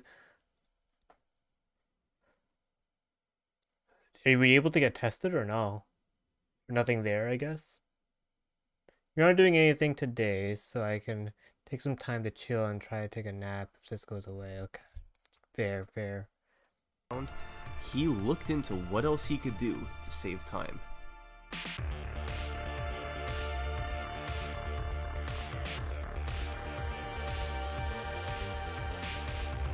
First, there was Cannonless. Texture setup was great, but it lost a few seconds over just running at the wall and praying. So, Sometimes because Aki everyone was decided that doing he them needed because to of give travel. up the consistency of yeah. the setup and go Especially back during to the normal holiday. Cannonless. The same awful, brutal trick that killed 2/3 of all runs years prior. This was obviously Honestly, a really this- tough this- move, but the run This was wave is spreading wild. If it is COVID, and if it is like, let's say, the Omicron variant, it's spreading. It's going fast. It's like I remember Justin was just talking about in the podcast how his dad got it, and it's just like, wow, it's insane to think about when someone has those symptoms. It's just like it can happen to anyone at this point now. getting so optimized that it was worth it. Second, Aki I hope went it's not for a like something. faster I hope it's setup not for super Pillarless. severe. If it is, Developed by if it Tama, is COVID, you would for do I the hope it's not jump like dive on something the hill super instead of severe going over the so top. far. This enabled you to get hands-free quicker, and allow the trick to begin sooner I than can render it before. now. With these setups in mind, There's Aki only kept one thing I doing want to attempts. edit out. On May 10th, the new time saves helped him be 6 seconds ahead of the record early.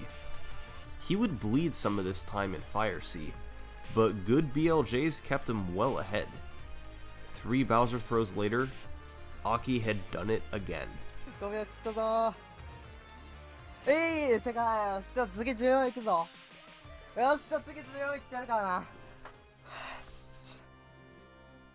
Incredibly, this record put Aki I can't find 12 it. seconds It's okay. ahead of anyone else on the leaderboard. Which is actually a good And thing. he didn't stop Sucks, there. But I will bring He every kept doing attempts for a lower more record. closer to her. He even had paces community. multiple seconds ahead of the Not to worry about 1504. as much. Yeah, I mean, But every time, something would so kill I've it. heard. But in late Eventually, 2019, Aki would the later finally get variants some competition will at the just top be of the leaderboard. wider spread, but less. And this particular runner certainly severe, had which is good. credentials. He was both the 0-star and 1-star record holder. You got the booster. He too, was one right? of the best in the world at optimizing fast movement. And his name was Dowski. It's become like the flu. Dowski had previously held the 16-star record before, getting a 15-16 Hopefully the having day the before booster Aki also got his helps. incredible 1508. However, That's the this thing, time he right? wanted something more. It's spreading so much, but there's the variants are just have so many different ways of giving people symptoms. It's so weird. Like if someone just has a cold, or if they're, I don't know.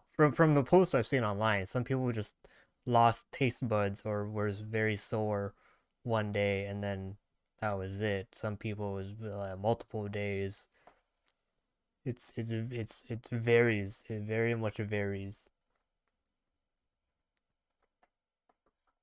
It very much varies, but it's always safe to be safe.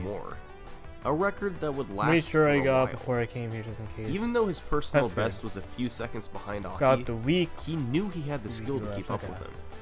So, Dowski's record attempts began, and on November 17th, he got on a run that fell behind early thanks to missing Canalus on the first try. However, he more than made up that time with a faster Fire Sea, including a different strategy at the end where he avoided jumping on the edge of the stage. He had a 4-second lead over the record. This actually had sub-15 potential. But as always, the BLJs stood in the way. BLGs stood in the way. Not for him. Perfect.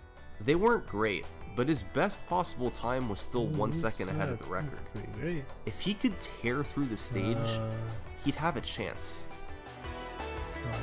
Recording. Episode renders. I might as well do audio first. Get that over with. I don't think I got it. 28. Episode 7. As it turns out, it would be record by just over a tenth Just of a cute. second. My For the dad said first some of time the in a people he year, knows that got it were Aki sick was for no like longer the 2 record days, holder. and then we're fine. Back since some also boosted. Yeah, that's a thing, right? It varies for people and stuff like that. To the point where you'll even like the only way to really know if you had it or not would be getting tested. With so many times being set in short succession, 16 star as a category was flourishing. There But was yeah, it really do only be one spreading. problem. Spreading At like this point, wildfire. It had been almost 2 years since someone with a funny username had set a record. In recent months, there had been Aki and I'm just hoping Dowski, that if it but is to get a over good one, you have by to go. tomorrow, just hate being sick. Want to do anything? Oh yeah, being sick. Being sick is the worst. I don't remember the last time I was sick. Maybe like years ago, to be honest. But I hate feeling weak and not being. No, well, I guess the vaccine was the closest to just being sick again. But other than that, just being not being able to do anything and being sore and weak is like the worst feeling ever.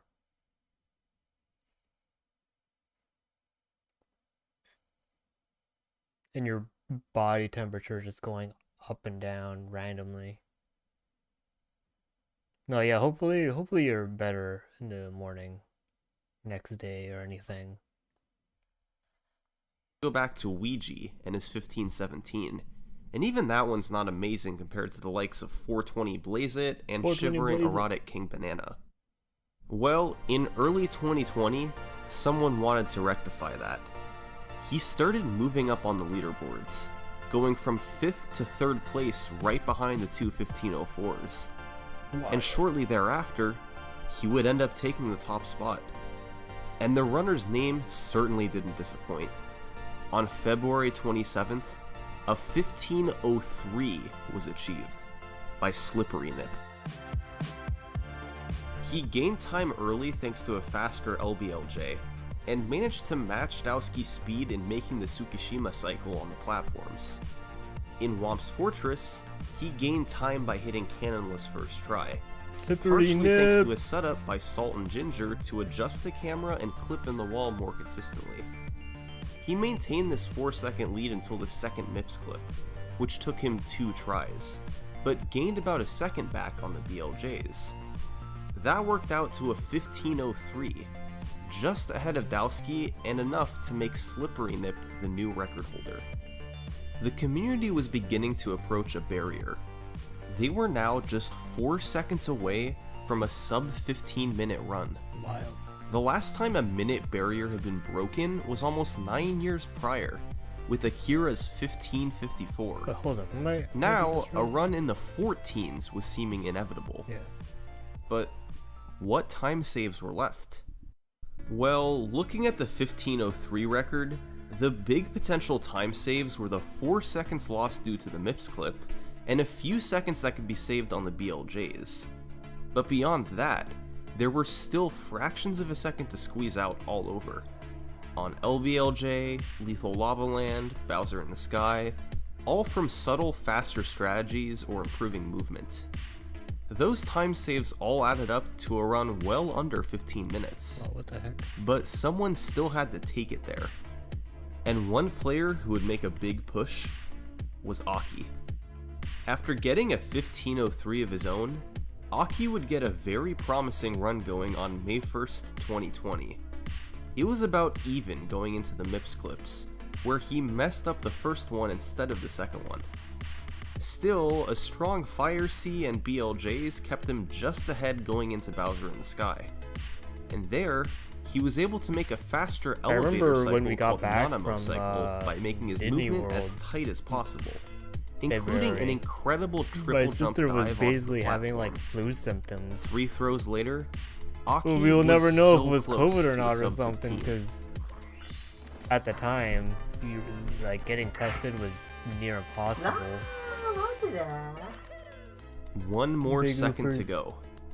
Aki pushed onward over the coming days and weeks, getting great runs on pace that I find it eventually insane died to though something. how fast The biggest in terms culprit, of of course, vaccinations and were the testing, BLJs. everything Getting Mario did to catch on the stairs within a seemed pandemic like almost that? random at times.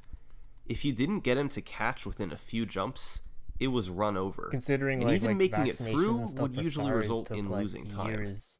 But Aki knew sub 15 was within reach. Crazy to He think that just was needed last year. one Oh my good run past the God. BLJs. And You're on May right. 10th, 2020, Feels like it's been like Aki a had decade this already. run. It was about as close to a perfect run as you could get.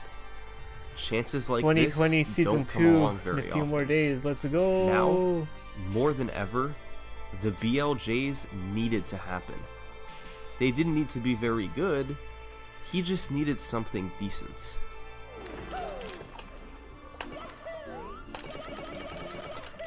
Perfect.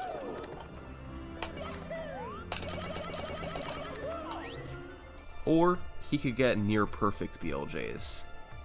This Wow. was his chance for the run of a lifetime. Here we go.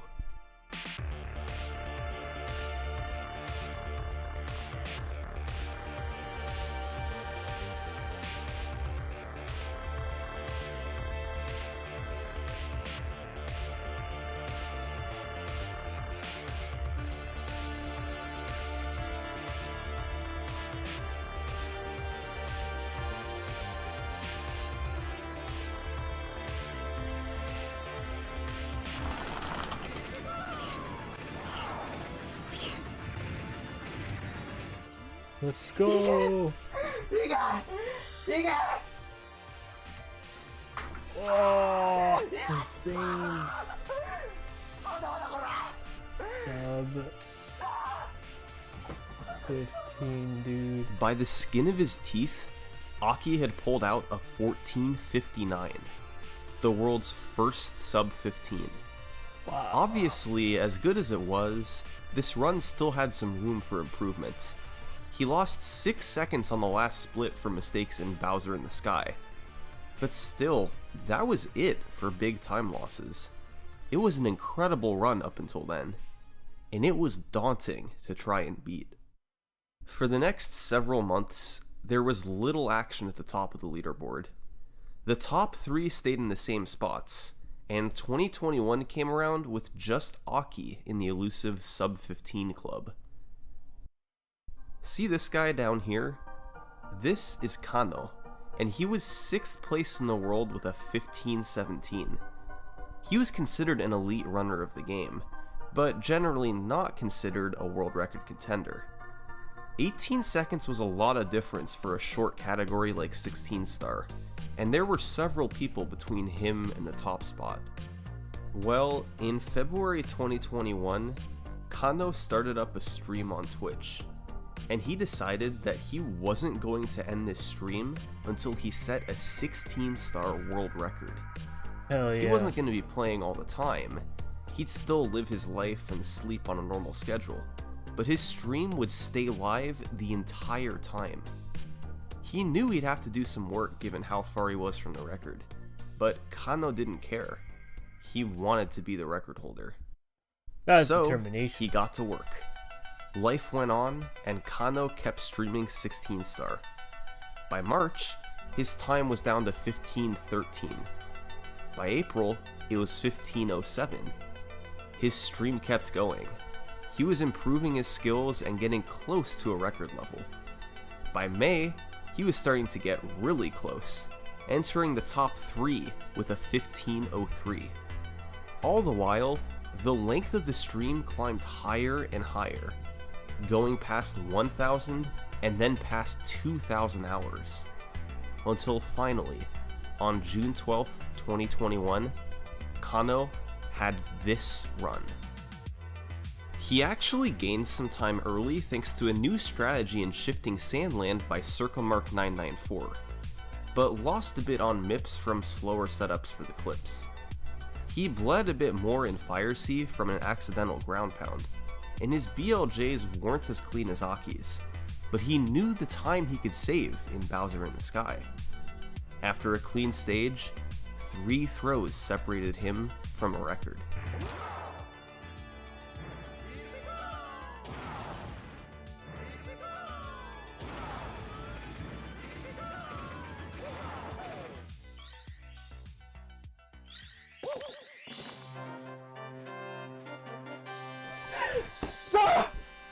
What? Yes! Insane.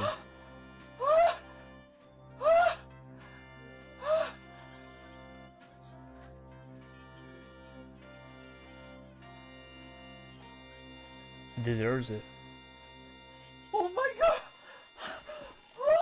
Literal More than months. 3,000 hours of streaming finally put behind him. Kano went from 6th to 1st, a 1517 to a 1458.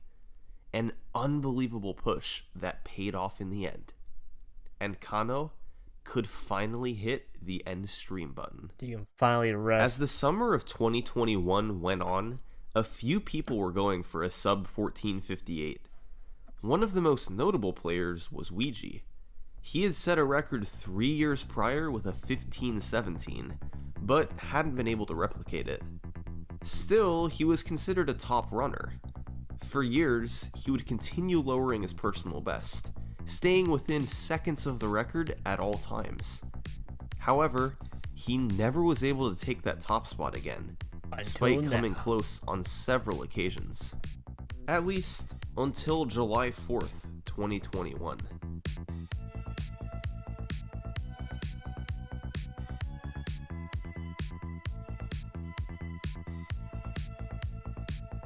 Goddamn, freaking Mario 64 runs. Oh, not even like just 3D platformers. That's so much maneuverability and speed you have to maintain. After 39 months, thousands of attempts, and numerous personal bests in the top 5, Ouija had finally done it again.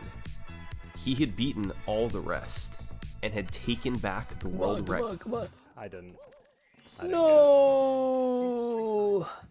No, I didn't get it. No, oh my god! Ouija, you fool! When Ouija stopped to scroll through the text boxes, Mario was facing away from the star. That's insane. All he had to think do how was turn around and jump into the the star. runs are But he down to, accidentally like, jumped 14 forward minutes. and lost about a second. It cost him the record. To this day, he's still trying to get it back. But that's not the last run to talk about, because in August 2021, a runner would come back to snag one final record. Who is it? Who was it? Who's the one that will be doing it?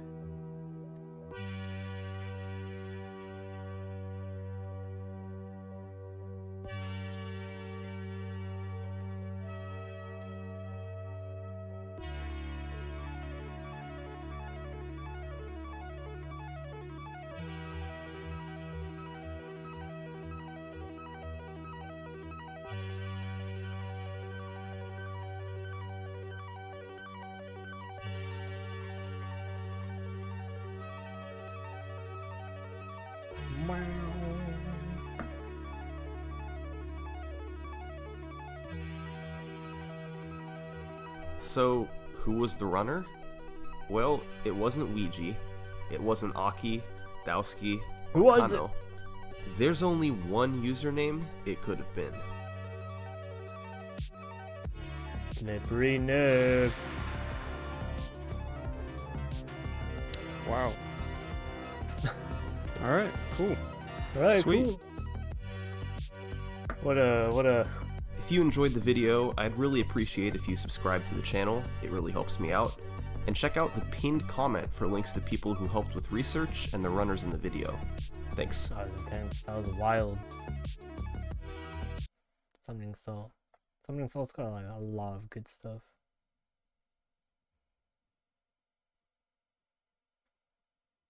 Sure, why not?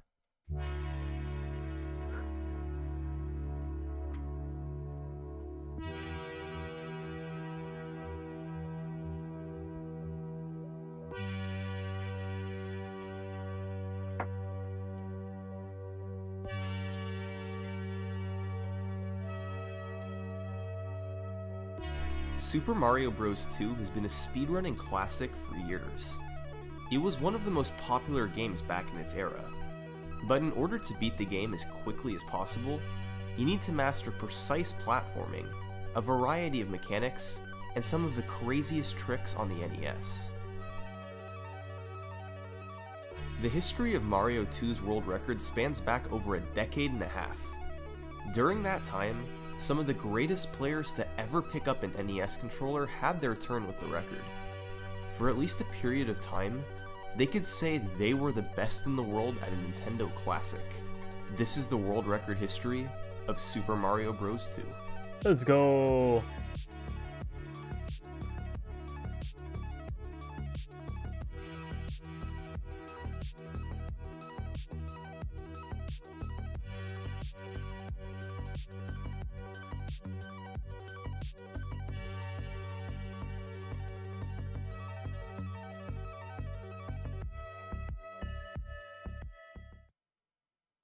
As with most games, it's nearly impossible to determine the earliest world records for Super Mario Bros. 2. It's likely that people beat the game in under 15 minutes in the late 80s and 90s, but with no video proof, it's hard to determine that for certain. No proof. However, as far as recorded runs go, some of the earliest ones on the internet seem to date back to 2005, a trio of runs by some of the best speedrunners of the era. The fastest one was from August 2005, clocking in at 9 minutes and 42 seconds. Performed by Scott Kessler. Scott Kessler. As far as speedrunners from the mid-2000s go, the early ages of speedrunning, Scott Kessler was simply legendary. He held records in Super Mario Bros., Super Mario World, Metroid, and various other games. His Super Mario Bros. 2 record was just one of many, but it was a really good one. Here's how it went. You're given a choice of 4 characters for each level in Mario 2.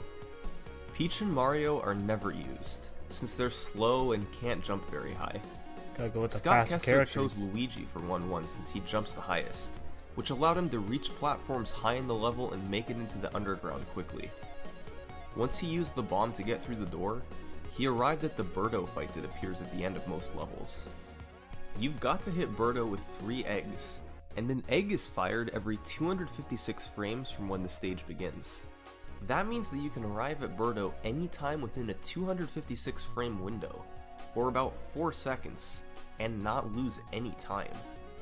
There's an analogy for this involving a particular 4-wheeled vehicle of transportation.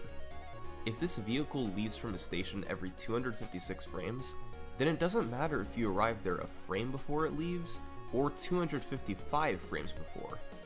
As long as you're within that window, you'll catch the same 4-wheeled vehicle of transportation.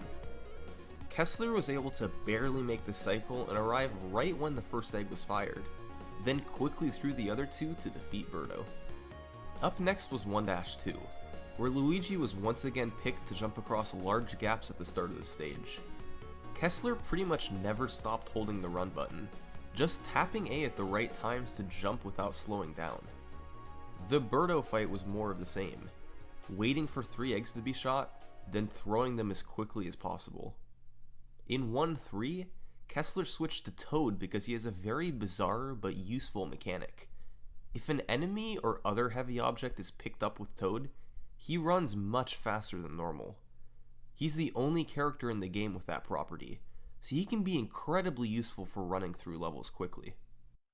Kessler ran through much of the level with a Shy Guy above Toad's head, then threw a potion on top of the vase to warp to World 4. World 4-1 was pretty straightforward. Kessler picked up an enemy and ran with him, jumping to avoid enemies in his way. There's a rocket in the middle of the stage that operates on a similar global timer to Birdo's eggs. It can only take off to send you to the next part of the stage every 64 frames. As long as you arrive within a 64 frame window, you'll never lose time here. 4-2 was similar, picking up an enemy with Toad and dodging everything else. He picked up a potion again in this stage to warp to World 6, although he had some slowdowns along the way. World 6 is where the game really takes a big step up in difficulty. In 6-1, Kessler used Toad to pick up a Cobra and run through the stage as best he could. It was really hard to do so quickly given the placement of the other enemies. He then went underground and had to dig to pick up a key. Digging quickly required precise rhythm to not lose time, as did jumping out of the sand once he had the key. Birdo was quickly defeated with a mushroom block. Then it was on to 6-2. Kessler went back to Luigi here and then slowly rode on that albatross over part of the gap. It took a long time, but it was safe. He then jumped on other enemies to get across the rest of the pit to the Birdo Fight at the end.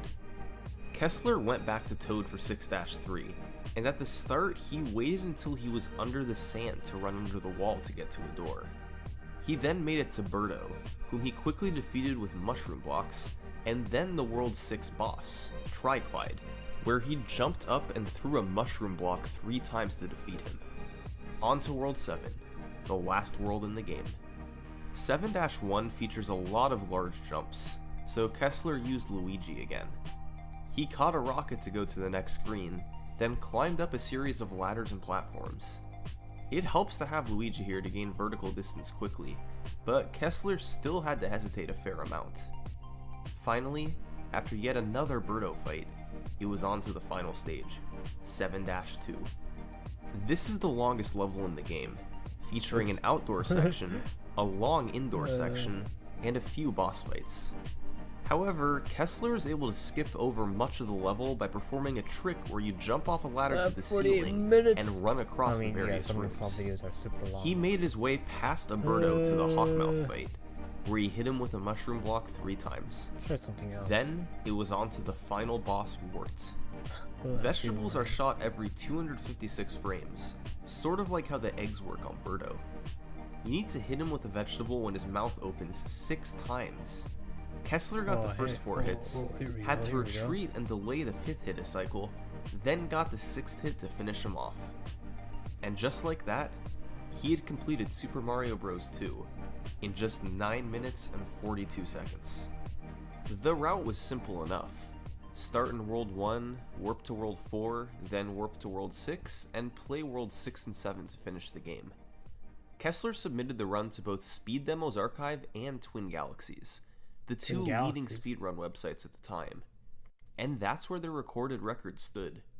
It was an imperfect run, with small slowdowns in nearly every level. But it was a start, and it stood as the world record, unchallenged for months. But over the following 2 years, he would be beaten twice. Damn.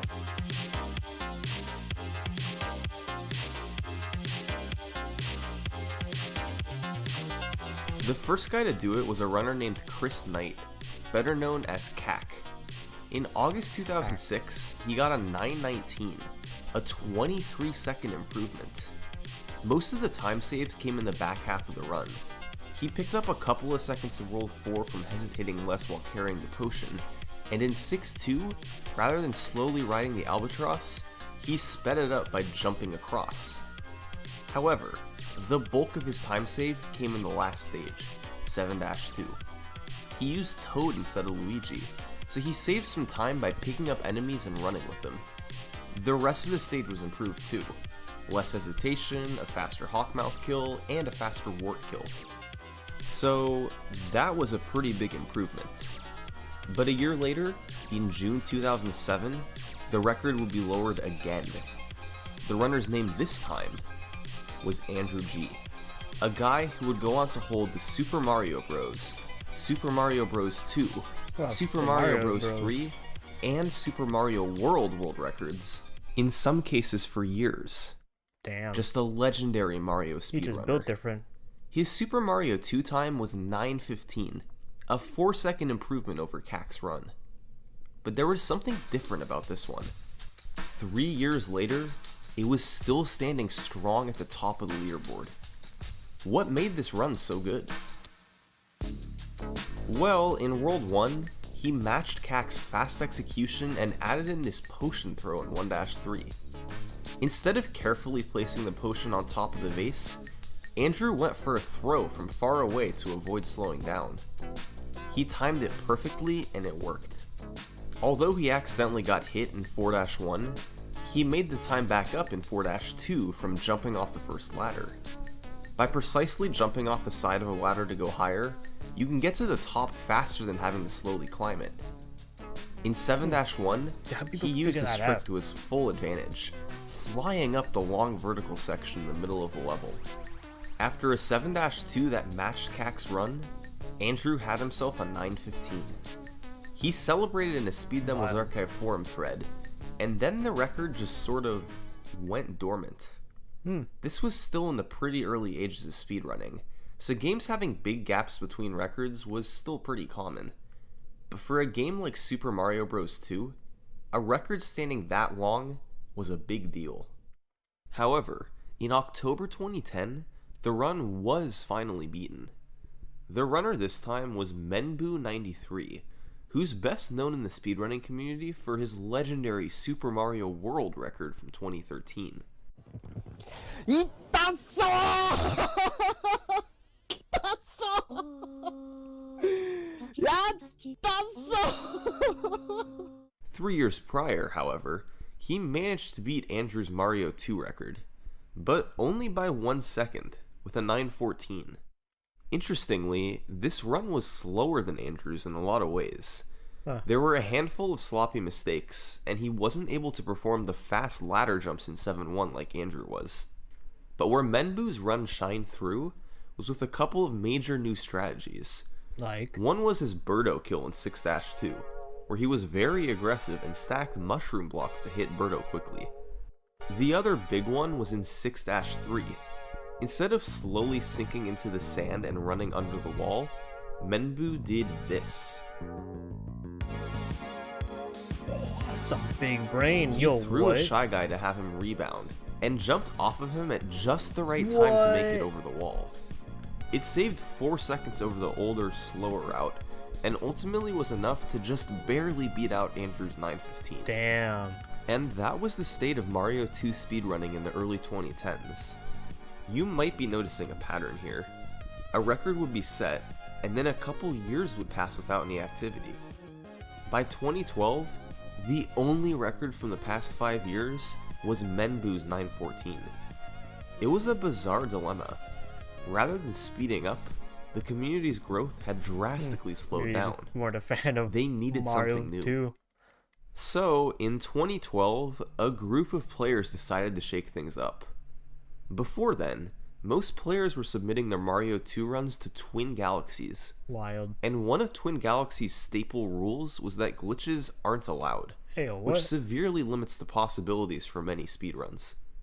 So, that summer, Mario 2 speedrunners decided to just ignore that rule, and start doing runs with glitches.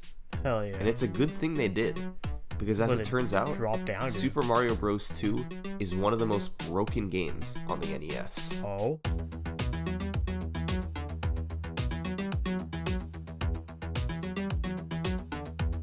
Yeah, what? Once this decision was made, Mario 2 runners suddenly had a bunch of new material to work with. Some of these tricks had been known about for years, but were specifically forbidden by Twin Galaxies, like the double jump. By running off the corner of an enemy and jumping, the game thinks you're still standing on it even Heckin' while you're in the Twin air. Galaxies. So, if you press A again, you'll be able to jump once more and gain additional height. This trick had a few uses across the run, but was most important in World The fact that you couldn't do 1-1. that, that's insane. By using the double jump to get to the top, you could use Toad instead of Luigi and run through the rest of the stage faster.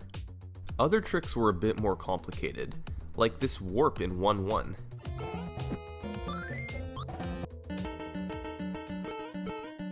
So what happened here? What did Well, it happen was there? Andrew G's Hold on, variation of a render glitch done? that Richard Ureta first used in a tool-assisted speedrun all the way back in 2005. Mario 2 has a very strange property where if you're in an invincible state and are climbing a ladder, an enemy landing on you automatically reverses your direction. So, what you can do is intentionally get hit by the Shy Guy to enter an invincible state, then pick it up, run over to the ladder, and throw it. Once you're at the bottom of the ladder, you really quickly grab it to start climbing, and when the Shy Guy hits you, your direction reverses and you climb through the bottom of the floor. The game thinks you've legitimately moved on to the next screen, so it puts you right outside the Birdo Fight as if you'd gotten there normally. Compared with the old method of picking up the bomb and blowing up the barrier to the door, this glitch was certainly faster than before, and it was enough to reach Birdo an egg cycle earlier to save a full 5 seconds. Finally, in 1-2 there was one last glitch. This one was discovered by Control-Alt-Destroy in November 2009. If you hop on the carpet, then move to the left to respawn another one, when it appears, you can approach it from the side and pick up the Pidgey. The combination of two carpet sprites on screen and the fact that Toad is holding the Pidgey means the carpet will then move in hyperspeed. What? You can fly to the end of the Friggin' level zooming. and potentially get to Birdo a cycle sooner. These glitches combined could save over 10 seconds, and the other stages weren't entirely optimized either. So, a final time under 9 minutes was conceivable given the current record of 9:14. The question was, who was going to get there first? Well, in August 2012, a player named Sven was able to get closer, beating Menbu's run by 3 seconds. Wow. Unfortunately, although this run was live That streamed on glitches. Twitch, he never saved the broadcast, so No. video of it no longer exists. However, this run wouldn't stand for too long That's anyway, unfortunate. because later that same month, an old school runner came back. On August 25th, Andrew? 2012, Andrew G Andrew posted G. this time. This was the first ever recorded sub 9-minute run of Super Mario Bros. 2, and it was legendary.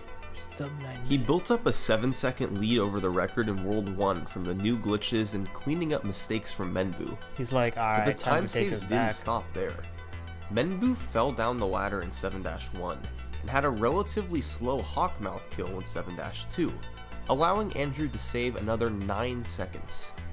Between the glitches and the World 7 time saves, it was enough to get him an incredible 858.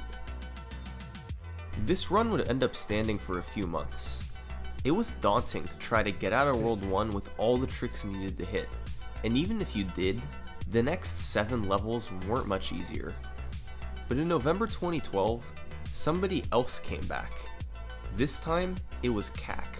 Damn. And on November they all coming 18th, back. he managed to get an 852, beating Andrew by 6 seconds. 52. Most of his time saves came in the back half of the run, like when he successfully executed a throw on Warts that Andrew missed. It was the first time in 5 years that Kak officially held the Mario 2 record. But there was something very special about this run. Remember how in Andrew's 858, the run that Kak beat, he double jumped in 1-1, clipped through the ground with the Shy Guy, and did the carpet trick in 1-2? Well, Kak didn't do any of that. He beat Andrew's 858 with a glitch-free 852. Whoa, what glitchless? Whoa, that's even more insane. So, how did he do it? How did he do Well, it? Kak lost 5 seconds in 1-1 because he didn't do the warp, meaning he got to Birdo an egg cycle later.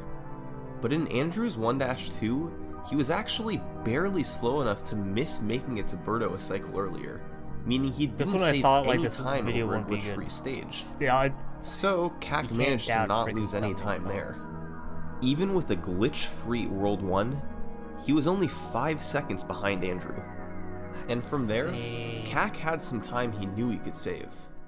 Andrew had hesitated a bit in 6-2 while jumping across the gap, and had a slow Birdo kill where he missed the throw. Kak was able to improve in both areas and save 4 more seconds. But the biggest time save in the entire run was in 7-2. As was mentioned before, he saved 5 seconds from hitting a throw on Wart that Andrew missed. However, he saved another 5 seconds from arriving at Wart fast enough to catch an earlier vegetable cycle. Just like Birdo's eggs, Wart's vegetables are shot out every 256 frames. By tightening his movement in 7-2, he was able to scrape just enough time saved together to arrive at Wart a couple seconds sooner, catching the early vegetable. In total, he saved 10 seconds in the last stage, allowing him to beat Andrew's record without glitches. As it turns out, Kak reportedly had gotten times as low as 854 back in 2010, but didn't always record them. So, that begs the question. If Kak could get times in the low 850s without glitches, what would it be with glitches? what could he do with them? As you'd expect, messages of congratulation poured in from across the community. This was 20 seconds ahead of his glitchless run. It was by far the greatest run of Super Mario Bros. 2 ever performed. 832. Just like Andrew's run, he saved 5 seconds in 1-1 from doing the warp. In 1-2, he added in an additional trick to save even more time. After riding on the carpet, he threw a potion on top of a veggie and went in the door. He then immediately left, and on the first frame possible after leaving, he picked up the veggie beneath him. This caused it to get stuck in his head, rather than being carried like normal. Typically, veggies can't be carried from room to room.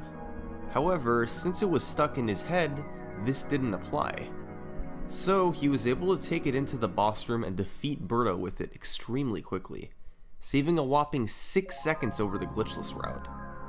That meant that coming out of World 1, he was 11 seconds ahead of his record. But it didn't stop there. In 4-1, he did another double jump to avoid having to hesitate. In 6-2, he did multiple double jumps over the long gap to prevent slowdowns. In 6-3, instead of going all the way over to pick up the Shy Guy to jump over the wall, Kak used a strategy invented by Jeff Sledge, where he threw a potion and jumped off of that. And in 7-1, he was able to successfully pull off the fast ladder climbs like Andrew G did. In short, it was remarkable how close to perfection the speedrun was. Kak actually calculated that all remaining possible time save could only lower the record by 6 seconds. That meant that according to Kak, the perfect Mario 2 speedrun would be 8:26. He was that close to perfection. But ultimately, he didn't want to try taking it down any further. Kak's 8:32 was from June 2013. A year later, it was still at the top of the leaderboard, Damn. with second place nearly 20 seconds behind. A year after that, nothing had changed. 8:32 was still on top by a mile. It was that good of a run. You can't beat perfection.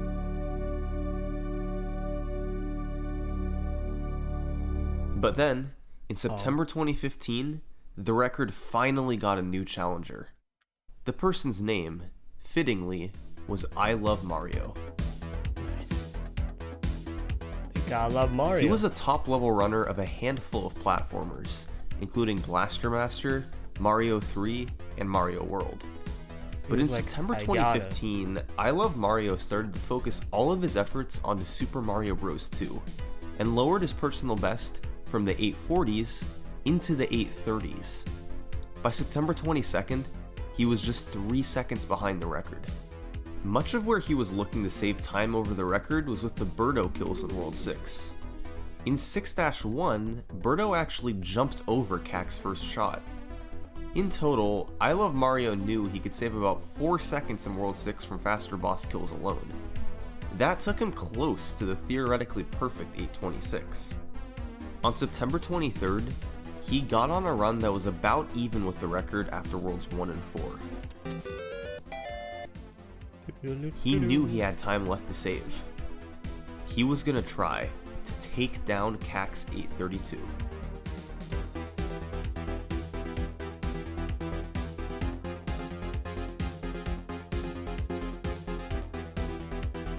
insane.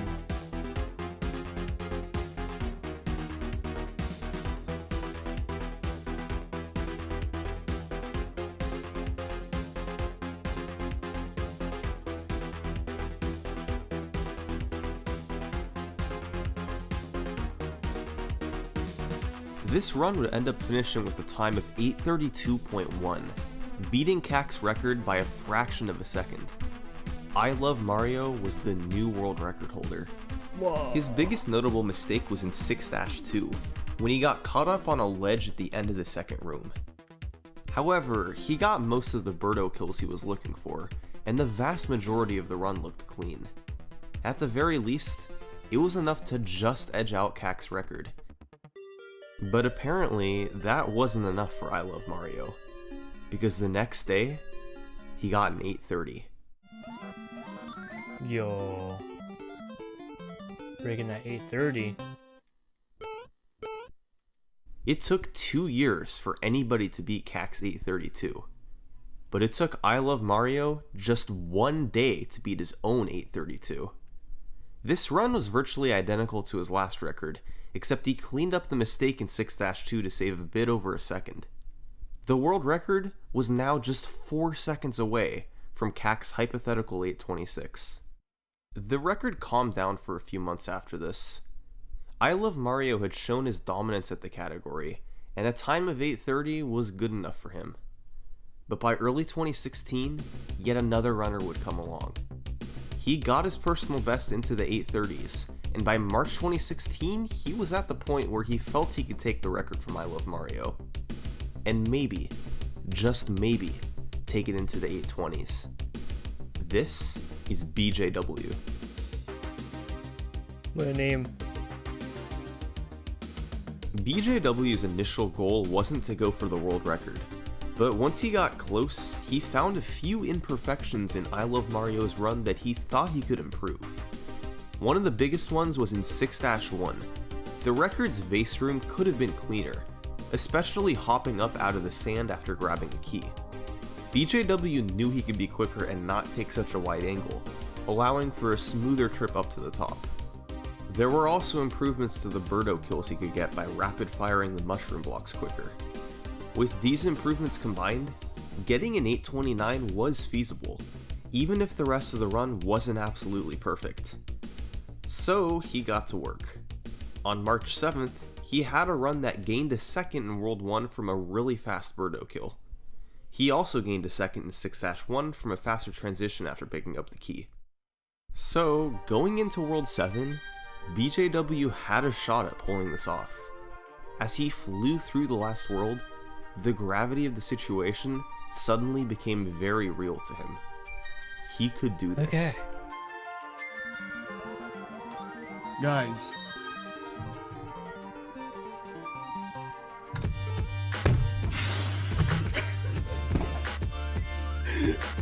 Yes! Yes, yes, yes, yes! Well, that certainly was a sub 830. As it turns out, his World 7 was nearly flawless. He dashed up the ladders in 7-1, nailed 7-2, and had the perfect wart kill at the end. But as great as it was, BJW still wasn't entirely satisfied with this record.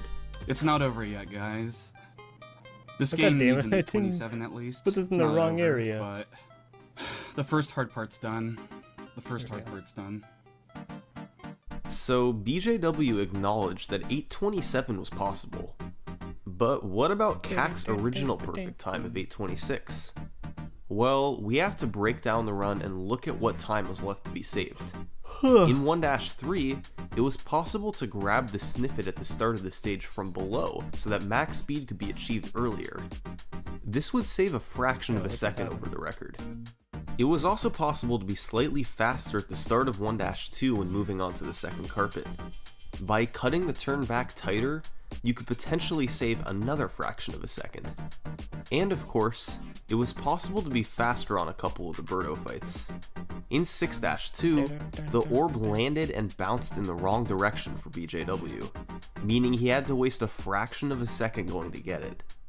A few other fights could be improved by tiny amounts as well with faster execution.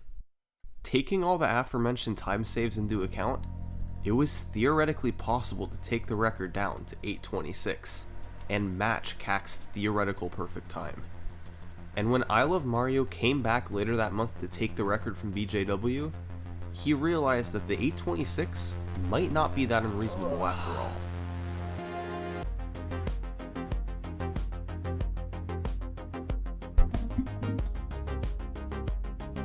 I'm just gonna watch this, I guess. I'm done editing the friggin' podcast.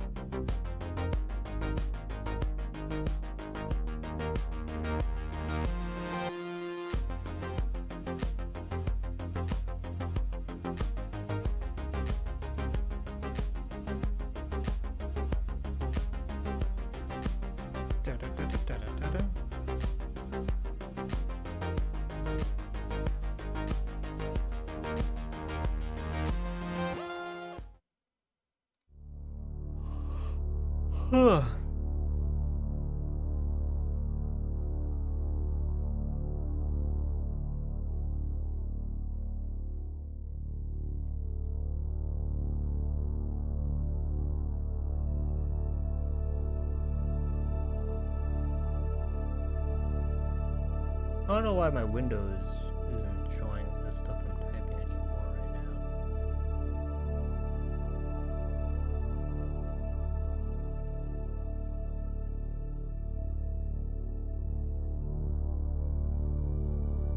On May 27th, 2016, I Love Mario made history. It wasn't just an 826. It was a low 826. He got the sniffet grab, the Birdo kills, the ladder jumps, the glitches, and all the movement. Kak's 826 had happened. Truth be told, 826 wasn't a perfect time anymore, since a couple new minor strategies had been discovered since Cat came up with it. But it represented a time approaching the limits on what was possible. I don't think it's an exaggeration to say this was one of the best speedruns in the world when it was performed. And it stood on top alone. A nearly unbreakable world record. But incredibly, in October 2017, No way. he actually topped it. The time saves were very minimal. In 4-2, he was able to get a higher ladder jump at the start to get to the top quicker. He also once again saved fractions of a second on the World 6 Birdo fights from tighter execution. But it was just barely enough to get an 825. At this point, I Love Mario's dominance in the category was clear. He was essentially in the same position CAC was in a few years prior, comfortably at the top of the leaderboard, having lowered the record several times in a row over the course of years, with no real rival. But it was at this point in time, in October 2017, that the story takes an interesting turn. During that month, an up-and-coming challenger lowered his personal best to 5 seconds behind the record, and decided he was gonna try to beat it. The problem was, the remaining time saves were getting extremely minimal. But if there was anyone who could do it, it was this guy. He was a Super Mario World speedrunning champion, with records in numerous categories. This is Green Death Flavor, also known as GDF. Again, there really wasn't anything new GDF could do to help him out. The key to beating the record was going to be tiny optimizations. Cleaner movement at the start of 1-2, grabbing the sniffit that I Love Mario had missed, and as always, small Birdo optimizations. And on top of that, he would have to take 5 seconds off his personal best to beat the record. It took over 2 years for the record to be lowered by 5 seconds. GDF was going to try to do it in a fraction of that time. Impossible. And no on October way. 28th, Never been 2017, done. he got on this run.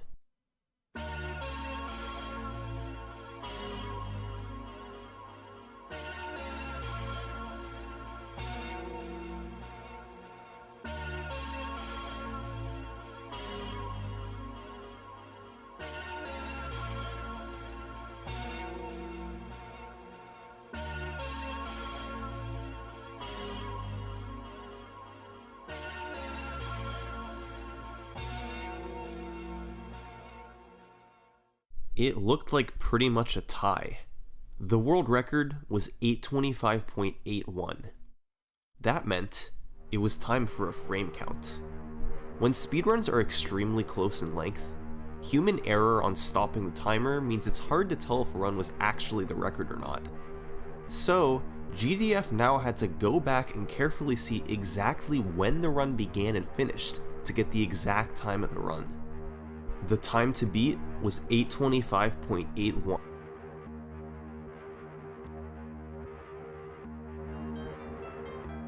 Oh man, it's still at 24. Now it's at 25.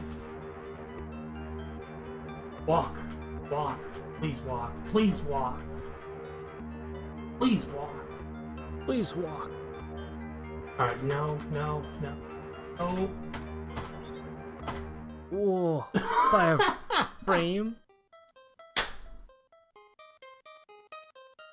Just 4 frames off of the world record. A crushing run. But ultimately, GDF would never get a run this close to the world record again. He stopped grinding, and I Love Mario's 825 continued to stay on top for months. Over the next year or so, there wasn't much movement at the highest levels.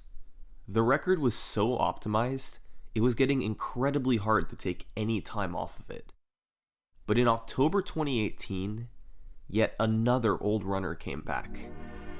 Ladies and gentlemen, Andrew G had returned. Andrew G, he back. Only this time, he wasn't coming back to do new runs. Oh. He was coming back to drop a bombshell of a new strategy. See, back in 2011, Andrew G had worked on a tool-assisted speedrun of Mario 2 with Aguilar, coming up with a bunch of theoretical strategies that were too precise or difficult to be done by humans. One of those was an extremely fast way to complete 1-1. For 7 years, this trick remained impossible for runners to do in real time. But in 2018, Andrew G revisited it and came up with a way to do it. It was extremely difficult, undoubtedly the hardest trick in the whole run, but it was possible. It started with a potion.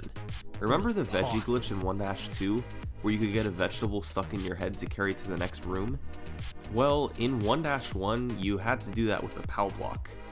It would then be stored in the game's memory and appear when you entered the next room. But remember, this trick only had a 1-frame window to work, or a 60th of a second. Then, once you were in the underground, you'd jump up to the Shy Guy and throw the POW block. With a POW block throw, you have a 2-frame window to store an enemy if you pick it up at the right time. That's what you could do with the Shy Guy. Even though it doesn't look like you're picking it up, it goes in the game's memory, just like the POW block did on the last screen. Finally, to clip through the floor to the next room, you had to get underneath 2 bombs, have one land on your head at the bottom, then climb up the ladder while the other lands on you. Just like with the last clip, this will cause you to climb through the bottom of the floor onto the next screen. When you arrive, you'll be holding the Shy Guy from before. By throwing it at the right time, it can bounce 3 times to defeat Birdo much quicker than normal. Doing all of this could save about 4 seconds in 1-1, but think of all that has to go right. A 1-frame trick, then some precise movement, a 2-frame trick, careful maneuvering to get the bomb clip, then a super precise throw with the Shy Guy. 1-1 would very quickly develop a reputation as being a JO level, because hardly any record-paced run would escape it. With a 4-second improvement to the first level, the world record now had major potential to be lowered. When Andrew found this setup in September 2018, there were 2 active runners at world record level. The first was the record holder himself, I Love Mario. The second was a relatively new runner to Mario 2, but a person who had one of the greatest speedrunning resumes in the world. The Mega Man world record holder, the Mega Man 2 world record holder, the Strider world record holder, top 10 in Mega Man 3, top 10 in Castlevania, even 13th place in the coveted Pringles All A's % on Sega Genesis. This runner's name, very fittingly, was Cool Kid. What cool kid? In October 2018, I Love Mario and Cool Kid were both doing runs with the new 1-1 strats, but it would be I Love Mario who struck initially. On October 1st, he beat the record by 2 seconds with an 8:23, gaining 4 seconds in 1-1 but bleeding some time in 1-2 and 7-2. The very next day, however, another massive world record cut from I Love Mario. He managed to gain almost a full second in 1-1 because the orb didn't bounce far away from him, and another second in 1-2 because he fixed the slow start from the last record. Cool Kid was in a pretty tough spot now, being 5 seconds behind I Love Mario, but all he could do was keep trying. 10 days after I Love Mario's 8:20, Cool Kid got a run going that was a bit behind after 1-1 because he missed a jump after the warp. Dang. But he made the time up in World 4 from cleaning up a mistake from I Love Mario and a new power squat jump strategy to go higher on the ladder. However, he'd fall behind in World 6 thanks to a couple of slightly sloppy Birdo kills. Going into World 7, he needed some time save to have a shot at the record. So he decided to go for something incredibly risky. A trick known as Fast 7-1. What is that? Remember how rockets can only take off every 64 frames? Well, Fast 7-1 involves playing as fast as possible to catch an earlier rocket. GDF was the first player to experiment with this trick. The most important part is on the second screen, where you have to precisely jump toward the albatross right away rather than waiting, then quickly switch to left to make it to the post. You can see here how much faster you have to be than the old method. If done properly, you can barely make it to the earlier rocket and save the 64 frames. Unfortunately, it was incredibly difficult. But Cool Kid had no choice but to go for it if he wanted the world record.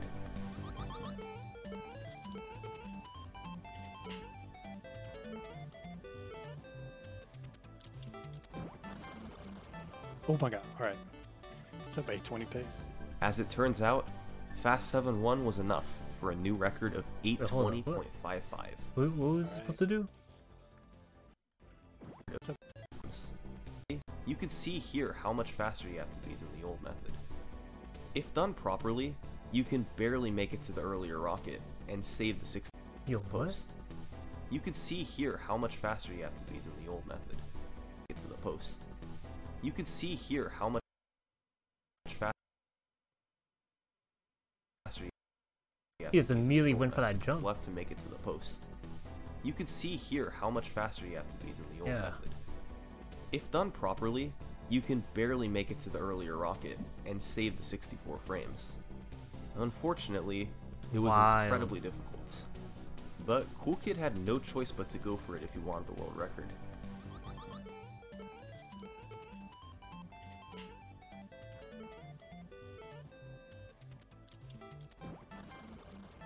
Oh my god, alright. Sub 820 pace. As it turns out, Fast 7-1 was enough for a new record of 820.55. Alright. I mean, not by full second, but... For the first time in 2.5 years, Mario 2 had a new record holder. Cool Kid was able to add another record to his list. And 8 days later, he'd do it again. He'd do it again. That's pretty good. So, Cool Kid had won out in the world record battle. Both he and I Love Mario stopped playing after this 819, with I Love Mario trailing Cool Kid by just 1 second. And for the next year, that's where the world record stood. An 819 was incredibly strong, and without a new strategy, beating it would take a lot of effort. But then, as it happened so many times in this game's history before, that new strategy they were looking for was discovered. It was once again in 1-1, but this time it was much simpler than before. It turned out that you could throw the power block sooner in the underground to start the process of the warp earlier. This not only saved time from getting to the next screen quicker, but also allowed for another time save. With the old strategy, you used to have to jump into the pole after the Shy Guy grab to slow down, because if you reach the end too quickly, Birdo would actually jump over the Shy Guy throw because of the point in the pattern you were at. The time save in the cave, however, meant that you were so fast that you'd reach Birdo before that point in the pattern. So you didn't have to intentionally slow down at the pole, and could save some additional time there. In total, the improvements to 1-1 could save another 1.5 seconds. That was enough to bring Cool Kid back. In November 2019, he had a run that successfully saved time in 1-1, and although the rest of the run was up and down, the new 1-1 strat was enough to knock the record down to 8:17. Thanks for the GGs, guys. As you could probably tell from Cool Kid's wild reaction, this was a really solid record. In addition to the new 1-1 time save, he also managed to hit Fast 7-1 to save a bit more time. So now it was I Love Mario's turn, and a week later, he got an 8:18 to move to 1 second behind Cool Kid, but he had trouble saving all the time he needed. So, entering into 2020, Cool Kid's 8:17 was still on top of the leaderboard. That is, until January 17th. On that day, I Love Mario had a run going that was about even with the record coming out of World 1. He gained over half a second in 4-1 because Cool Kid had missed the double jump, but lost it back in 7-1 from missing the fast rocket. It ended up being about enough to cancel out, so when I Love Mario stopped the splits at the end of the run, they read a time that was essentially tied with Cool Kid's world record. Wild. Once again, it was time for a frame count. Frame count.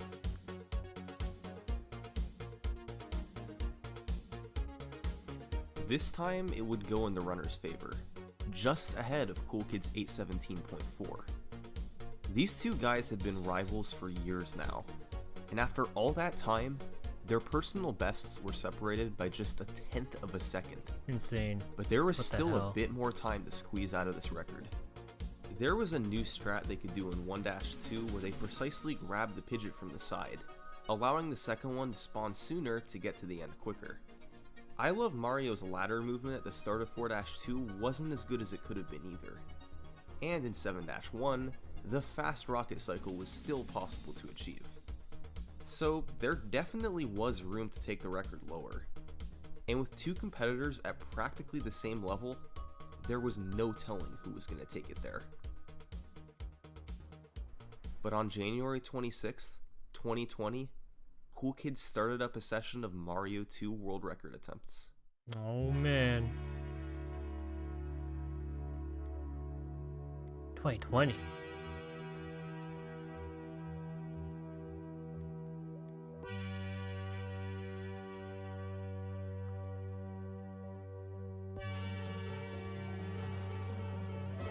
That's really good.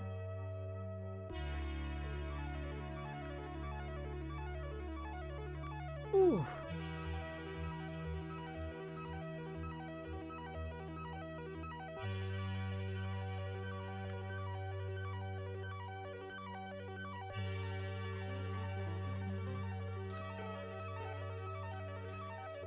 This was the first ever 816 in Super Mario Bros. 2 history. It's also where the world record stands today. But as great as it is, there's a fair amount of time left on the table here. In 6-1, Cool Kid failed to grab the first sand block right away, and in 7-1, he missed the fast rocket. Those two tricks alone could push the record down to 815. But if more tricks can be brought over from the tool-assisted speedrun, who knows where this record could go? The future of Mario 2 speedrunning is unknown, but bright. Thanks for watching.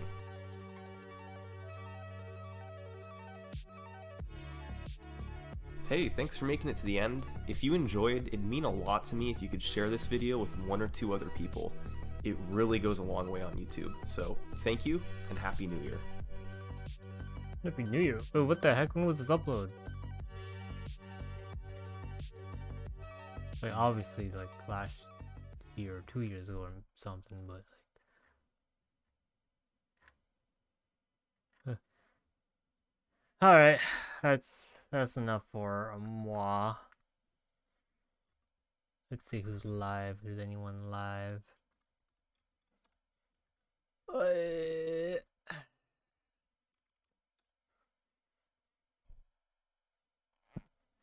God, I love Frick. The music is so good. The music is so good.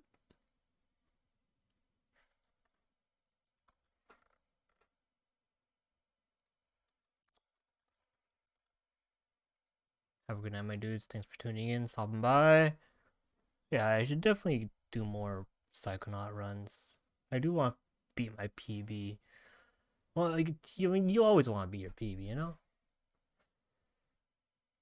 Have a good night. I'll see y'all tomorrow.